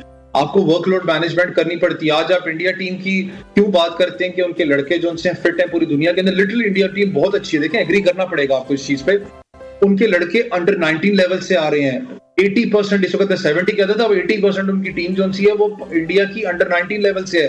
राहुल द्रविड़ उनको लेके चल रहा है। उन्होंने इस वक्त 3 बैकअप टीमें तैयार की हुई। अगर उनके पास विराट कोहली, मुझे पता बहुत बड़ा प्लेयर है, ऑब्वियसली रोहित शर्मा बहुत बड़े प्लेयर हैं, वो जाएंगे, उनका जो फिल अप गैप करना इतना आसान नहीं होगा, लेकिन यार उनका जो माइंडसेट है, आप देख लो उनकी 3 टीमें तैयार इस वक्त पड़ी हुई। उनको पता है कि हमने किस टीम को जिम्बाब्वे भेजना है, किसको हमने कहां भेजना है। हमारा अलमिया ये है कि हम शाहीन शाह अफरीदी, बाबर आजम को उठा के जिम्बाब्वे भेज देते हैं कि जाओ जी जाके वहां भी आप लोग जाके खेलो। दैट मींस कि आपकी बॉडी को इतना, और वैसे अनफॉर्चुनेटली अब हम बांग्लादेश, जिम्बाब्वे, अफगानिस्तान, यूएसए सबसे हार भी रहे हैं अपने इन स्टार प्लेयर्स के साथ भी।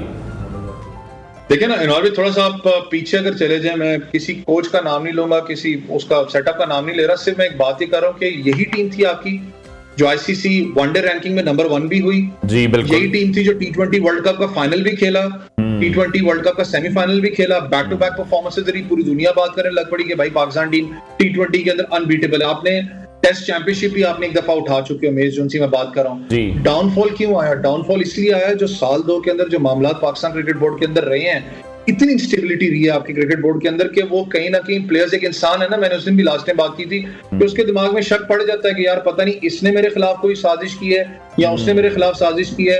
आप इस वक्त शान मसूद की भी एक वीडियो देख रहे होंगे, देखें ना, एक डाउट पैदा होता है ना इंसान के, जिसमें वो शाहीन शाह अफरीदी उनके यहाँ पर उनका बाजू हटा रहे हैं, अपना हाथ रखा हुआ पीछे कर रहे हैं। तो वो बहुत सी चीजें हैं जो एक बाहर बंदा बैठा हुआ उसके ज़हन में डाउट पैदा होता है, यार ये कोई मसला तो नहीं चल रहा या ये कोई पंगा तो नहीं चल रहा। इस चीज को पाकिस्तान क्रिकेट को काउंटर करना पड़ेगा। अच्छा वैसे एक और हम सवाल भी, अब जय शाह जो है वो चेयरमैन आईसीसी बनने जा रहे हैं, तो इसके लिए पाकिस्तान क्रिकेट टीम के लिए कितनी हर्डल्स जो है मजीद पैदा होने जा रही हैं, इस पे क्या कमेंट करेंगे आप? देखें, जय शाह 15 अपना, क्योंकि टोटल 16 रुकनी आपके मेंबर्स हैं आईसीसी के और 15 ने इनके हक में वोट दिया है। एक पाकिस्तान था, अगर मैं गलत नहीं हूँ, जिन्होंने वोट नहीं दिया था पाकिस्तान ने। अभी भी थोड़ी देर पहले बात हो रही थी, तो यही था जब इंडिया से एक साथी अपना जुड़े तो ये बात कर रहे थे कि जितनी ब्लैकमेलिंग इस वक्त आपको पता है इंडियन क्रिकेट काउंसिल की और खास करके जय शाह का एक स्टेक रहा है इंडिया क्रिकेट में। आपको पता आईपीएल ने एक बहुत बड़ा स्टेक पूरी दुनिया के अंदर छोड़ा। आपके जितने प्लेयर्स हाजिर सर्विस हैं, वो रिटायरमेंट, यहाँ तक कि वो अपनी नेशनल सीरीज को छोड़ के वो आईपीएल खेलने चले जाते हैं। क्यों? जितने प्लेयर्स आईपीएल के अंदर अगर ऑस्ट्रेलिया के खेलते हैं, न्यूजीलैंड के, तो उतना चंक उनके क्रिकेट बोर्ड को भी जाता है। आपकी लॉबिंग बड़ी स्ट्रांग होगी, पाकिस्तान क्रिकेट बोर्ड की करनी पड़ेगी। आपके पास पूरी की पूरी केस स्टडीज मौजूद हैं। ऑस्ट्रेलिया आ चुका है, इंग्लैंड आ चुका है, डिफरेंट स्पोर्ट्स की बात करें आप ऑर्गेनाइज कर चुके हैं। लेकिन मोहसिन नकवी साहब का जो एक रिजिड फैसला है ना, रिजिड आपको रहना पड़ेगा कि चैंपियंस ट्रॉफी पाकिस्तान में ही होगी। आपको बजट आ चुके हैं, लेकिन कहीं ना कहीं जय शाह ये मजा खराब करने की कोशिश करेंगे। दिसंबर में उन्होंने सीट का चार्ज संभालना है, अगले साल चैंपियंस ट्रॉफी है, लेकिन पाकिस्तान क्रिकेट बोर्ड को जो लॉबिंग है क्रिकेट बोर्ड के साथ वो स्ट्रांग रखनी पड़ेगी। अच्छी बात है कि आप हर जगह मूव कर रहे हैं, लेकिन जो लॉबिंग आखिरी दिन तक आपको रखनी पड़ेगी, तब जाके चैंपियंस ट्रॉफी। नहीं तो चैंपियंस ट्रॉफी पाकिस्तान में जरूर होगी, लेकिन जो इंडिया के मैचेस हैं वो जानबूझ के शिफ्ट किए जाएंगे दुबई में या कोई और वेन्यू के ऊपर। इसके ऊपर पाकिस्तान को नजर रखनी पड़ेगी। ठीक है। अच्छा वैसे शान मसूद की जो कैप्टनसी है उसको आप किस तरह से रेट करेंगे? सोशल मीडिया पर बड़ी तनकीद हो रही है, बहुत से एनालिस्ट कह रहे हैं कि उनकी अपनी परफॉर्मेंस भी ठीक नहीं है, अगर वो कैप्टन ना हो तो फिर उस हिसाब से तो उनकी टीम में भी जगह नहीं बनती है। आप एग्री करेंगे इस बात से? देखिए, डोमेस्टिक के अंदर अगर बात करूं शान मसूद की, तो यूबीएल की कप्तानी कर चुके हैं और वो UBL team one of the top teams थी डोमेस्टिक की। जब बात करें, जब मैचेस होते थे, आपको पता है डोमेस्टिक के जब डिपार्टमेंट्स खेल रहे थे उस वक्त शान मसूद की खुद अगर एवरेज की बात करें तो अगर 26 से 28 के करीब एवरेज है, कोई सच 50 के करीब टेस्ट मैचेस खेल चुके हैं। इनकंसिस्टेंट परफॉर्मर है, कंसिस्टेंसी उनके अंदर नजर नहीं है। जो कप्तानी की बात अगर पाकिस्तान की करते हैं ना, तो हमेशा आप कहते हैं कि आपको पाकिस्तानी कप्तानी करने के लिए ना, तो आपको बड़ा एक शार्प माइंड और खास करके आपको डिंगा फड़िंगा भी होना पड़ता है, जो हम अपनी पंजाबी जबान में कहते हैं। पाकिस्तानी कप्तानी करना आसान नहीं है, पाकिस्तान की कप्तानी करना। शान मसूद पे तनकीद तो आपको पता हर कोई कर रहा है, क्योंकि एग्रेशन आपको नजर नहीं आ रहा कप्तानी में, वो ज्यादा अच्छी बात है। थोड़ा सा हमारे लोग कुछ बातें करते हैं कि यार वो उससे सजेशन लेते हैं, बाबर से लेते हैं, कहीं और से किसी से ले रहे हैं, गलत चीज नहीं होती। आप अपने सीनियर प्लेयर से सजेशन लेते हो, वो अच्छी चीज होती है जब आप लेते हो, लेकिन आप एक एग्रेशन जो आपको नजर आता है ना कप्तानी के अंदर, मुझे सबसे अच्छी चीज ये लगी थी कि एटलीस्ट आके आप प्रेस कॉन्फ्रेंस के अंदर एडमिट कर रहे हो कि हमारी गलती हुई है। मैं इस चीज का अपने ऊपर लेता हूं कि जो हम मुल्क अब हम हारे हैं बांग्लादेश से, ये बहुत बड़ी चीज होती है, क्योंकि आपको पता है पीछे एक काम होता था कि जब आप हारते थे आप कप्तान को नहीं भेजते थे, आप ना किसी सीनियर प्लेयर को, किसी यंगस्टर को उठा के भेजते थे प्रेस कॉन्फ्रेंस का जाके सामना करो, और आपको पता है वो भी तनकीद का निशाना बनते रहे हैं लड़के। टाइम लगेगा, लेकिन पाकिस्तान टीम को मैंने कहा ना कि लेकिन अवैस आप इशू क्या देख रहे हैं? अगर इनकंसिस्टेंट परफॉर्मर है एक, अगर कैप्टन ही परफॉर्म नहीं करेगा, वो ही फ्रंट फुट पर आकर लीड नहीं कर सकता, वो उतनी एबिलिटी नहीं रखता है, जैसे हम पिछले भी हमारे पास जो कप्तान थे, हम उनकी भी बात कर लें, उनकी अपनी परफॉर्मेंस बड़ी तगड़ी होती थी, टीम को सपोर्ट मिलती थी, फिर आप दूसरे प्लेयर्स को भी पूछ सकते हैं यार कि तुम परफॉर्म ठीक नहीं कर रहे हो, उल्टा प्लेयर सवाल करते हैं कि कप्तान साहब आप ही परफॉर्म नहीं कर रहे हैं। तो आप नहीं समझते हैं कि कप्तान की भी जो परफॉर्मेंस है इंडिविजुअली वो बहुत बेहतर होनी चाहिए? बहुत से लोग ये बात कह रहे हैं कि क्यों मोहम्मद रिजवान को चांस नहीं दिया जा रहा? ये चीज होती है कहीं ना कहीं ड्रेसिंग रूम के अंदर जब आप ना मीटिंग हो रही होती है, उसमें ये बात हो जाती है कि जब कप्तान बात कर रहा हो या कोच बात कर रहा हो कि परफॉर्मेंस नहीं है, हम हारे हैं बुरी तरीके से, तो कहीं ना कहीं मैंने कहा ना, वो प्रेशर कुकर आपके दिमाग में किसी प्लेयर के होता है, फट जाता है। वो बात करता है कि कप्तान साहब आपकी परफॉर्मेंस क्या आती है, आप जरा पहले जवाब दें। और कप्तान उस वक्त बात करते हुए 100 दफा सोच भी रहा होता है कि यार मैं बात करूं ना करूं, कि वो प्रेशर सिचुएशन के अंदर जब होता है ना, जब अपनी परफॉर्मेंस नहीं होती, उसका दिमाग काम करना बंद कर जाता है, उसको समझ नहीं आती फील्ड के अंदर आखिर मैं करूं क्या, क्योंकि उसकी परफॉर्मेंस नहीं यहाँ पर रही। आप पिछले अगर कप्तानों की बात करें तो चले मैं सरफराज भाई से स्टार्ट करता हूं। सरफराज अहमद की कप्तानी में कोई मसला नहीं था, मसला था उनकी बैटिंग के अंदर। आपको पता है एज सच कोई बड़ी इनिंग्स आपको नजर नहीं आती थी सरफराज अहमद की बैटिंग के अंदर, इसलिए उनको ड्रॉप किया गया था साइड से। वो बिहेवियर वाले मामला तो वो पीएसएल के अंदर बाद में जाके है ना, थोड़ा सा एग्रेशन वगैरह आपको नजर आया। यही चीज शान मसूद का मामला चल रहा है, कप्तानी में कोई इशू नहीं है, बैटिंग के अंदर मसला। आपको बैटिंग के अंदर ऐसा कैप्टन आपको लीड फ्रॉम द फ्रंट करना पड़ेगा, आपको शार्प डिसीजंस लेने पड़ेंगे। आपको मैंने कहा ना कि सबसे बड़ा इसका जो डिसीजन है, कप्तान से बैठकर मुशावरत करके ही टीम बनती है। आपको इसके अंदर फ्रंट फुट पे अगर आप आना चाहते हो, खेलना चाहते हो कि यार मैं जिम्मेदारी उठाता हूं, तो आपको जो प्लेयर्स आपको लगता है कि उनको रेस्ट की जरूरत है, आप फिर डिसीजन लें, कहें कि आप रेस्ट करें, हम एक नए फ्रेश लेग्स लेके अंदर आना चाहते हैं, हमें मैच जीतना है, हमें चैंपियंस का जो अपना है, आपकी जो टेस्ट चैंपियनशिप है, वहां के फाइनल तक हमने पहुंचना है। ये कप्तान को करना पड़ता है, फिर जिम्मेदारी भी कप्तान को बड़ेपन से लेनी पड़ती है इस चीज पे, जो अब तक शान मसूद का मैं कहता हूं थोड़ा सा एक वीकर लिख रहा है। ठीक है, और एक लास्ट कमेंट मैं आपसे चाहूंगा, मोहसिन नकवी साहब की स्टेटमेंट है कि कोई जादू की छड़ी हमारे पास नहीं है, हमें वक्त दरकार है। आप क्या समझते हैं फिर कितना को वक्त दरकार है कि हम पाकिस्तानी क्रिकेट के कोई अच्छे हालात भी देखेंगे? वो कह रहे हैं हमारे पास बैकअप ही कोई नहीं है।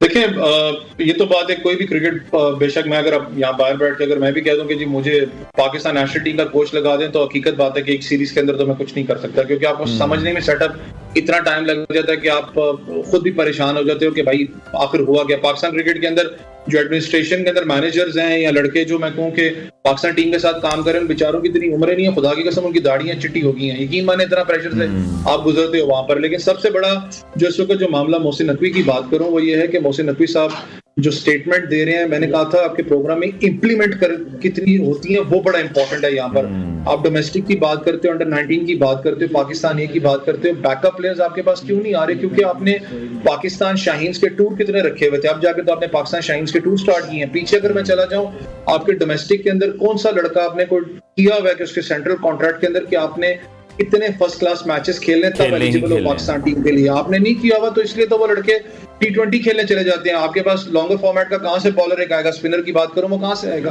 फिर जितने आपने लीग क्रिकेट कर चुके हैं पूरी दुनिया के अंदर पाकिस्तानी प्लेयर्स के लिए, कुछ ना कुछ इस वक्त आप खींच रहे हैं प्लेयर्स को, लेकिन वो ज्यादा तरजीह देते हैं कि छोड़ो लॉन्गर फॉर्मेट को, जाके 4 ओवर करवाने हैं, जाके अपना नपी तुली गेंदें करवाओ तो आप बचत हो जाएगी। तो ये मामला पे कहीं ना कहीं मैं कहता हूँ क्रिकेट बोर्ड को सोचना पड़ेगा, और आगे जाके जो इशू चल रहे हैं, आई एम सॉरी टू से, जो हालात है पाकिस्तान क्रिकेट टीम के, मैं कह रहा हूँ अगर आप नहीं फैसले लोगे तो अनफॉर्चुनेट है, बहुत बुरी तरीके से कोलैप्स होंगे। ठीक है, बहुत शुक्रिया। स्पोर्ट्स एनालिस्ट सैयद मोहम्मद अवैस हमारे साथ इन कॉन्वर्सेशन थे। ब्रेक लेते हैं नाज़रीन, ब्रेक के बाद आपको दोबारा ज्वाइन करेंगे।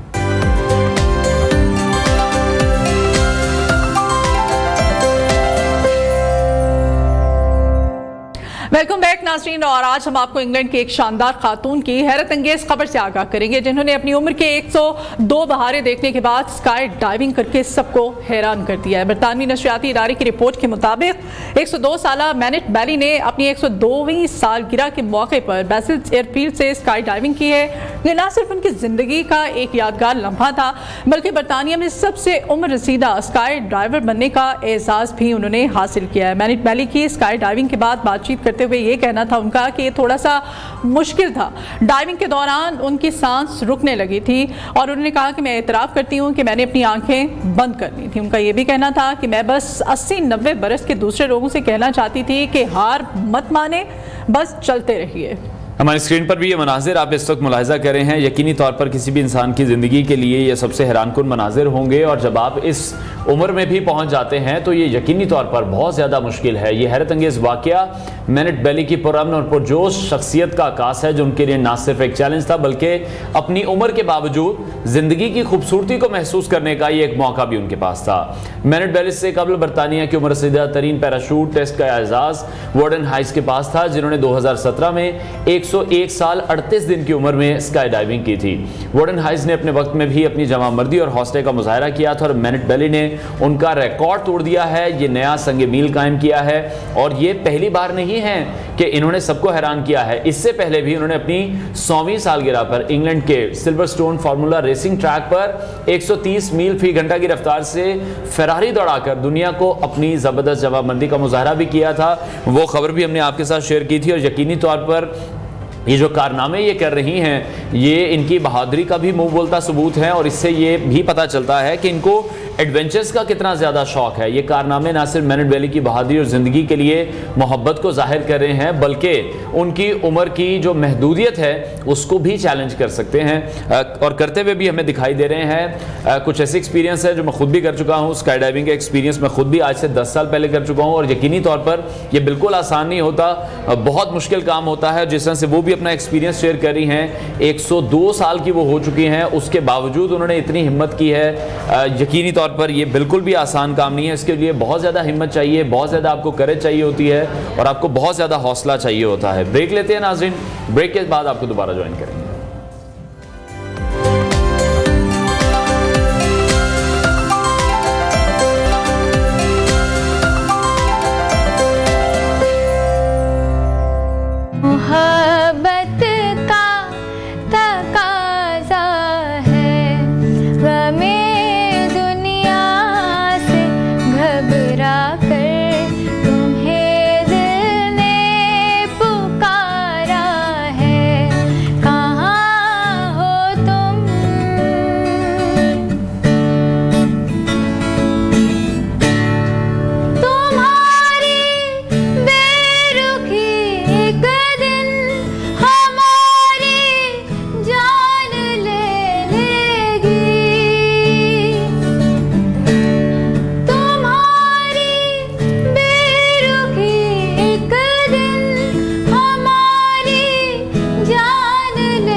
जबरदस्त जी, welcome back to new Pakistan नाजरीन। और हमारी हमेशा से ये कोशिश होती है कि जितने भी अपकमिंग सिंगर्स हैं, जो भी पाकिस्तान का टैलेंट है, वो हम आपके साथ ज़रूर शेयर करें। और आज हमें स्टूडियोज़ में ज्वाइन करें हैं समाविया, नबीहा और हारिस सरदार। इन सबसे आपकी मुलाकात भी करवाएंगे। नबीहा का गाना भी अभी आपने मुलाहिजा किया, बड़ा ज़बरदस्त नबीहा गाती है। नबीहा बड़ी छोटी हैं अभी आप, तो कब से आपको ये सिंगिंग का शौक़ हुआ और कब से गाना गा रही हैं? मुझे एक्चुअली बचपन से ही था थोड़ा सा, लेकिन फिर लाइक फर्स्ट ईयर के बाद फिर मैंने थोड़ा इसके लिए शुरू किया प्रैक्टिस वगैरह और फिर मैंने क्लासेस वगैरह लेना शुरू की इससे रिलेटेड। और प्रॉपर सीख रही हैं फिर इसका मतलब, और शौक आपको बचपन से था। तो फैमिली में भी कोई हैं सिंगर या फिर आप ही हैं बाहर? फैमिली में कोई सिंगर लाइक मेरे पापा को बहुत ज़्यादा सिंगिंग का शौक है, ठीक है, लेकिन वो चाहते हैं कि मैं ज़्यादा उस चीज़ को ना अच्छे से लेके चलूँ। तो ठीक है, आप तीनों फ्रेंड्स हैं आपस में? फ्रेंड्स, क्लासमेट्स हैं, फ्रेंड्स हैं, आप तीनों का आपस में क्या रिलेशन? हम कोलीग्स टाइप कह लें, फेलोज कह लें आप लोग, क्योंकि एक म्यूजिक सोसाइटी किसी इदारे में जैसे इकट्ठे कहाँ पे? हाँ, हमारी ग्रोव सोसाइटी है, सॉरी मेलोडी ग्रोव सोसाइटी। अच्छा, ठीक है। और वहाँ पे आप तीनों फिर इकट्ठे प्रैक्टिस भी कर रहे हैं, म्यूजिक की फील्ड में भी हैं, ठीक है। समाविया, आप कब से म्यूजिक की फील्ड में हैं और आपने अभी तक कितना सीखा है? कुछ टाइम हुआ ज्वाइन किया है, बचपन से शौक था, लेकिन मेरी सिस्टर इस फील्ड में थी और मेरी मदर को बहुत ज़्यादा शौक था, तो मैंने स्कूल वगैरह में कॉम्पिटिशन्स होते थे, मगर अब स्टार्ट किया। अच्छा, लेकिन म्यूजिक देखिए मुश्किल बहुत ज़्यादा है। पाकिस्तान में जितने हमारे पास बड़े नाम मौजूद हैं, इवन अक्रॉस द बॉर्डर भी हम देखते हैं कि वो भी सिंगर्स की बहुत ज़्यादा तारीफ करते हैं, और उसकी भी वजूहात हैं कि हमारे जो सिंगर्स थे, जो लेजेंड्स हैं, नुसरत फ़तेह अली खान साहब हैं, गुलाम मेहदी साहब हैं, फिर उसके बाद मैडम नूरजहां हैं, इन लोगों ने बहुत ज़्यादा मेहनत की, बहुत ज़्यादा रियाज किया। आप लोगों को डेली कितनी प्रैक्टिस करनी पड़ती है? डेली तो नहीं, वीक में 2 से 3 दिन जाते हैं, 2 घंटे, उसके अलावा जो घर में रियाज होता है। तो टीचर कौन है आप, उस्ताद कौन से? हमारे ज़हाब भाई सीनियर हैं। अच्छा, उनसे सीखते हैं आप? ठीक है, सही है। और हारिस, आप भी सिंगिंग करते हैं या आप सिर्फ गिटार बजाते हैं? मैं सिंगिंग करता हूँ साथ में। अच्छा, करते हैं? ज़्यादा गिटार ही प्ले। तो गिटार इन दोनों के लिए बजाते हो या अपने लिए? इन दोनों के लिए आ जाए। तो इन दोनों, जब आपने कहीं जाना होता है, प्रैक्टिस करनी होती है, तो हारिस साथ होते हैं आपके? इंस्ट्रूमेंट्स जो हैं म्यूजिकल, वो और कौन कौन से आप लोग हैं? गिटार पे ज़्यादा practice? Most of the time guitar ही, ज़्यादा गिटार ही प्ले होता है। ठीक है, और कौन सी बीट आपको ज़्यादा पसंद है? किस किस्म के गाने आपको ज़्यादा पसंद हैं? मुझे एक होता है ना जॉनरा, होता है हर सिंगर का जॉनरा होता है। क्लासिकल अगर देखा जाए तो मतलब अगर वैसे मैं सुनने के लिहाज से मुझे क्लासिकल बहुत अच्छा लगता है, लेकिन गाने के लिहाज से थोड़े से चाइल्डिश टाइप के, थोड़े से पॉप। ठीक है, तो अभी समाविया से हम कुछ सुन लेते हैं। समाविया, क्या सुनाना चाहेंगे? मैं सुनाना चाहूँगी अदनान धूल का जो है परदेस का। ठीक है, ज़रूर।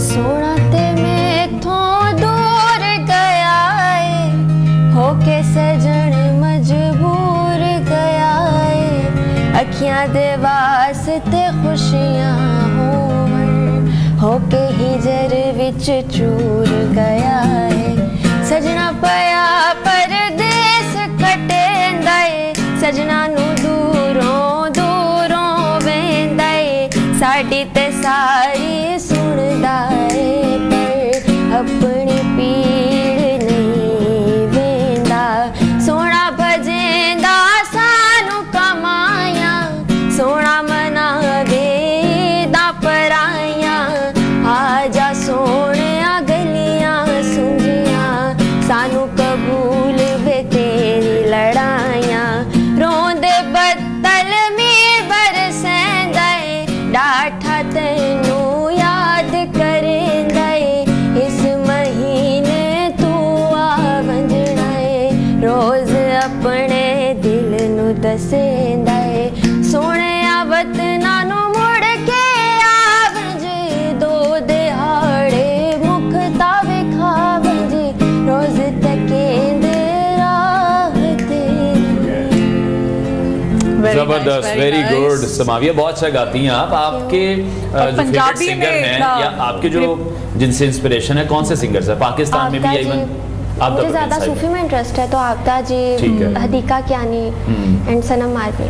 सनम मारवी, क्या बात है, जबरदस्त। और अभी साथ साथ एजुकेशन को भी कंटिन्यू कर रहे हैं, क्योंकि फिर हम देखते हैं कि जब लोग सिंगिंग की तरफ आ जाते हैं तो एजुकेशन से ध्यान थोड़ा सा हट जाता है। एजुकेशन भी बहुत ज़्यादा ज़रूरी है, उसको भी साथ साथ कंप्लीट कर रही हैं? हाँ जी, मैंने अभी इंटर कंप्लीट किया। ठीक है, किया, अभी तो आप बहुत छोटी हैं। आप कौन सी क्लास में पढ़ती हैं? मेरी ग्रेजुएशन हो गई। ग्रेजुएशन हो गई है? अच्छा, नाइस। ठीक है। तो घर वालों का आप बता रहे हैं कि आपने बताया कि मदर को भी शौक था, आपकी फैमिली का जो दीगर रिलेटिव्स होते हैं अपनी फैमिली के अलावा, उनका फीडबैक, उनका रिस्पांस कैसा है कि बच्ची अगर गाना सीखना चाह रही है? अब फैमिली का, फ्रेंड्स का? सच में मेरा फ्रेंड्स में तो सारे कोऑपरेटिव है बहुत ज़्यादा, और फैमिली में इतना ज़्यादा हम लोग इस चीज़ को इतना करते ही नहीं है, क्योंकि हमें पता है कि एक चीज़ मतलब फैमिली सपोर्ट करती है, तो हमें बाहर इतना तो सुनना किसको पसंद है ज़्यादा? जैसे आप म्यूजिक सुनते हैं आप फ्री टाइम में, ताकि आप वैसा उनको फॉलो कर सकें? काविश बैंड, ठीक है। तो और कोई इंस्पिरेशन आपकी? काविश और क्यूबी को मैं मोस्टली ना सुनता हूं। ठीक है, तो हारिस, आपकी मसरूफियत क्या है? आप भी स्टडीज़ की तरफ रुझान है आपका, या सिर्फ अब सिंगिंग को ही पैशन बना के चल रहे हैं? मेरा ग्रेजुएशन कंप्लीट हो गया, तो ऑलरेडी मैं जॉब भी कर रहा हूँ फाइनेंस में। तो फ्यूचर के क्या प्लान्स हैं? कहाँ देखते हैं अपने सिंगिंग के करियर को? वैसे मुझे 8 साल हो गए गिटार प्ले करते ना। ठीक है। तो पूरे पाकिस्तान में वैसे मैंने परफॉर्म किया हुआ गिटार सिंगर्स के साथ, तो अभी लास्ट टाइम भी था, ईद का शो था एहसन खान के साथ, 10 दिन मैं रहा हूँ। ठीक है। तो उसके अलावा बाहर से भी अपॉर्चुनिटीज़ आती हैं काफ़ी, तो अभी काफ़ी आगे तक जाना है। तो गिटार सीखा कहाँ से आपने? गिटार सीखा इस तरह से है कि काफ़ी जगहों से सीखा है, आप एक जगह पे रुक के ये सीख नहीं सकते। ठीक है, डिफरेंट। ठीक है, तो कौन से सिंगर से मिलने का शौक है? पाकिस्तान की ऐसी पर्सनालिटी, कोई सेलिब्रिटी? आतिफ से नहीं, मैं कहने लगा था कि आतिफ का नाम ही आएगा। ये सबको आतिफ ही क्यों पसंद है? जितनी भी हमारी एक नई लॉट है, सब आतिफ के ही फैन है। हम ना अच्छी बात भी है, मैं नहीं ये कह रहा, बस मैं वजह जानना चाह रहा हूँ। नवीद नुशाद को जानते होंगे आप, तो उनके स्टूडियो में जाते हैं ना, तो काफ़ी ना सिंगर्स आते हैं, राहत, काफ़ी अमानत अली हो गए। ठीक है। तो राहत सर ना बहुत कम आते आतिफ सर, तो उनको भी बुलाते ही नहीं जल्दी ना, वो किसी मॉर्निंग शो पे देखने को मिलते हैं। ठीक है। तो कोक फेस्ट पैसे बहुत मांगते हैं भाई साहब। वो मॉर्निंग शोज पे आने की पैसे बहुत मांगते हैं, और जिनका उनको आप नाम फोन ले रहे हैं वो भी करें। नहीं आते मॉर्निंग शोज में। जी ठीक है। तो अच्छा, यानी कि उनसे मिलने की ख्वाहिश है, आप उनसे मिले, उनके साथ टाइम स्पेंड करें? कोक फेस्ट पे मिले थे एक दफ़ा। अच्छा। उसके बाद नहीं फिर कभी मिला। तो कैसा पाया उनको जब आप उनसे मिले? आपने उनको कुछ बातचीत करने का मौका मिला था? नहीं, बातचीत करने का नहीं मौका मिला। ठीक मैनेजर है। से बहुत तो नबिया अभी कोई गाना आपसे सुन लेते हैं, आप कुछ सुना दें।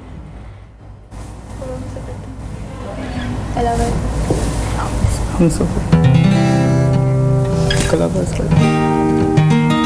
कलाबाज दिल सुनाऊंगी आप लोगों को। जी जी जरूर। आते आते ठहर गया होगा, कोई दिल से उतर गया होगा, जो अंधेरे में छुप के बैठा है, अपने साए से डर गया होगा।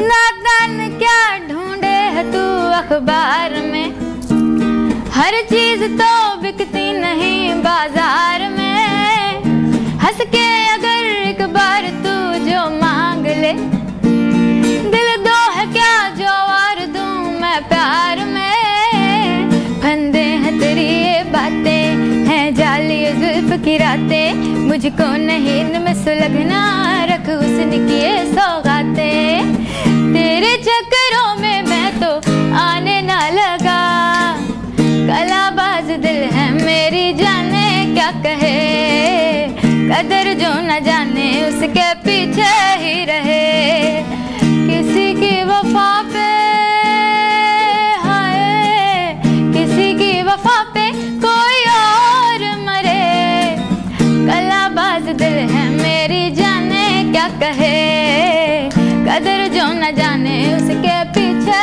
ही रहे।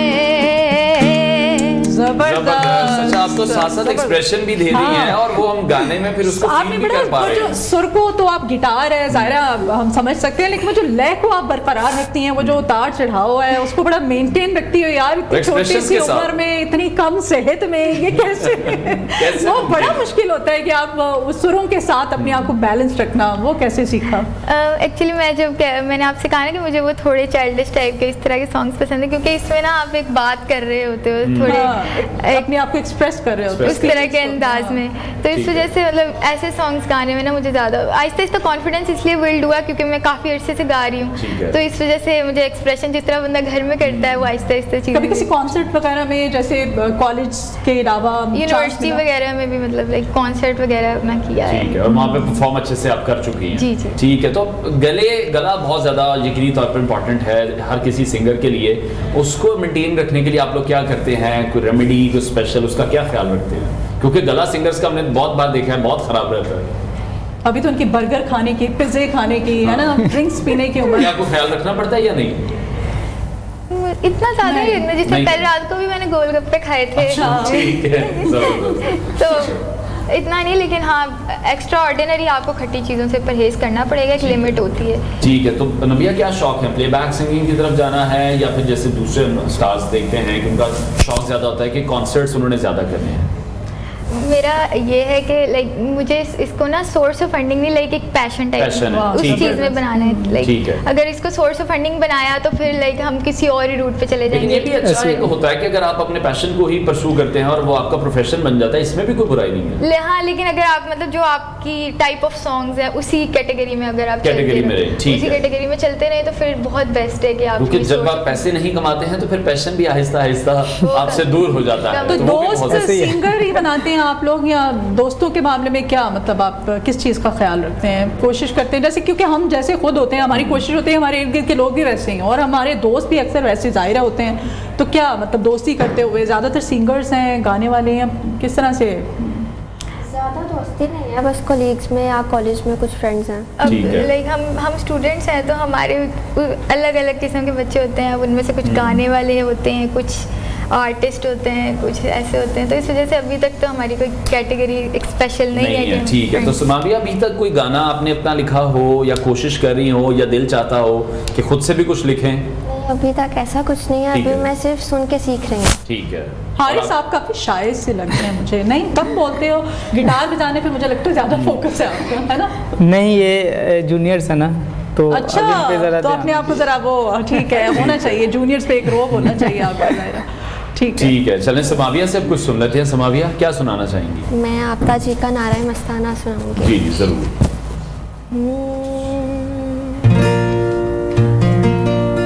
मैं नारा मस्ताना, मैं नारा मस्ताना, मैं शोख ये रिंदाना, मैं नाराय मस्ताना, मैं शोख ये रिंदाना, मैं तशना कहाँ जाऊँ, मैं तशना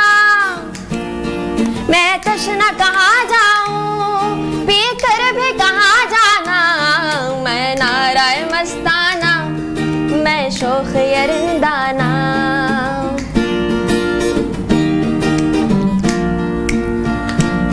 मैं सोज़े मोहब्बत हूँ, मैं एक कयामत हूँ,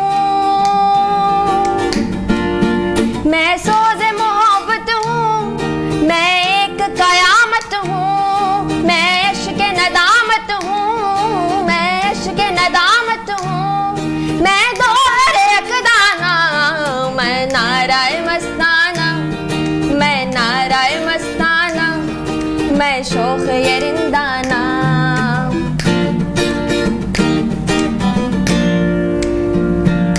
मैं कारला होती, मैं जोहर मलकूदी, मैं कारला होती, मैं जोहर मलकूदी, नासूदी ने कब मुझको, नासूदी ने कब मुझको इस हाल में पहचाना, मैं नाराय मस्ताना, मैं नाराय मस्ताना, मैं शोख ये रिंदाना, मैं नाराय मस्ताना, मैं शोख ये रिंदाना। मैं तशना कहाँ जाऊँ, मैं तशना कहाँ जाऊँ, पी कर भी कहाँ जाना, मैं नाराय मस्ताना, मैं शोख ये रिंदाना। जबरदस्त, बहुत अच्छे। समाविया, सूफीज़म की तरफ फिर कैसे आपका आना हुआ? कैसे बचपन से आप सुनते आ रही हैं आपदा साहिबा को, या आपका लगाव किस तरह से हुआ? मैं ज़्यादातर सिंगिंग की तरफ रुझान था घर में मेरी सिस्टर का, लेकिन मैं ज़्यादा सूफ़ी सुनती थी, आपदा जी को, अदनान धूल के सूफ़ी कलाम्स, और इसके अलावा सनम मारवी के और क्यूबी के सुनती हूँ। इनके मुझे इन पे ज़्यादा, इनमें इंटरेस्ट है ज़्यादा। मुश्किल है ये, काफ़ी बहुत मुश्किल है इसको समझना। बेसिकली ये वो है जो आपने चूज किया है, इसमें आपको पहले तो समझना है, अपने आप को उसमें ढालना है, उसके बाद फिर गाना तो बाद का अमल आता है आपका। तो क्या मतलब किससे, और अगर राइटर्स की हम बात करें, इंस्पिरेशन में किसी को आप पढ़ती हैं, पंजाबी पोइट्री इस तरह से, ना? नहीं, ऐसा कुछ नहीं, बाबा बुल्ले शाह के कलाम थोड़े बहुत पढ़ती हूँ और बस इन्हीं को सुनती हूँ, ज़्यादा पढ़ती नहीं हूँ। अच्छा, ठीक है। तो फ्यूचर के क्या गोल्स हैं फिर अभी? अभी मैं स्टडी कर रही हूँ ज़्यादा, अभी यूनिवर्सिटी में एडमिशन लेना है तो लॉ की तरफ थोड़ा रुझान है। तो कॉलेज में क्या फिर कोई कंपटीशन इस तरह से सिंगिंग के होते रहे हैं या कॉन्सर्ट होते रहे हैं जिनमें आपने कभी पार्टिसिपेट हाँ किया? हाँ जी, कंपटीशंस भी होते रहे हैं, कॉन्सर्ट्स भी, तो उसमें भी मैं ज़्यादा सूफी में ही करती रही हूँ। ठीक है, तो आपके जो टीचर्स हैं वो कितने सपोर्टिव हैं जो आपको सिखा रहे हैं? आपको क्या लग रहा है जर्नी आपकी अभी तक की कैसी रही है? अभी तक की जर्नी काफ़ी इजी थी, टीचर्स बहुत ज़्यादा सपोर्टिव मिले हैं, उन्होंने हर चीज़ में खुद से कहा है कि पार्टिसिपेट करो, एंड अब आगे देखें। ठीक है, और आपका भी नबिहा की तरह पैशन ही है या आप इसको प्रोफेशन में चाहती हैं कि आगे चलकर इसको एज अ प्रोफेशन भी बनाया जाए? एज अ प्रोफेशन ज़्यादा मेरा माइंडसेट है, उस तरह ज़्यादा अच्छा लगता है इस चीज़ को कंटिन्यू करना। आपको फेम भी मिलता है, वो भी अच्छा लगता है, फिर आपकी अर्निंग भी होती है, फिर उसके साथ साथ आप अपने पैशन को भी कंटिन्यू रखते हैं। हाँ जी, ठीक है। ये सही रहता है। और हारिस, आप भी अब इसको बिल्कुल प्रोफेशन की तरफ ले आए हैं या आपका भी सिर्फ पैशन है? क्योंकि आपने जैसे कहा कि आप साथ साथ जॉब भी कर रहे हैं। प्रोफेशन है वैसे, प्रोफेशन भी है। ठीक है, और कैसा जा रहा है प्रोफेशन? क्योंकि फिर ये कहा जाता है कि गिटारिस्ट को उतने पैसे नहीं मिलते हैं जितने फिर सिंगर्स को मिलते हैं। नहीं मिलते हैं पैसे, क्यों नहीं मिलते उतने? रिकॉर्डिंग्स पे जाते हैं जब आप, लेकिन एक है ना सिंगर है, उसको शो मिलना है तो उसने जाना है। अब गिटारिस्ट है, वो एक सिंगर को नहीं मिल रहा शो, वो दूसरे के साथ चला जाएगा। हाँ, ये है गिटारिस्ट को ये जरूर है, बहुत ज्यादा। कोई एक्सपीरियंस किसी सीनियर के साथ उसके पीछे खड़े होकर आपने गिटार बजाया हो उनके सामने या उनका साथ दिया हो किसी सॉन्ग में, कोई चांस मिला? अदनान दुल के साथ किया। अदनान दुल के साथ, ठीक है। और कैसा रहा एक्सपीरियंस? बहुत अच्छा था, हम सखर गए थे तब ना। ठीक है, चलें जबरदस्त। चलें जाते जाते नबिया से हम फरमाइश करेंगे कि तुम्हें गाना सुनाएं। मैं चाहती हूँ कि आप तीनों मिल के कोई अच्छा सा हमें मजे का सा सॉन्ग सुनाएं जो कि फिर तो गा सकती हूँ मेरे साथ। डुएट सुना दें कोई भी जो आपका फेवरेट हो। असल में प्रैक्टिस नहीं ना की। कोई नहीं, आप सोलो सुना दें, आप सोलो सुना दें। गिटारिस्ट तो आपके साथ है ही।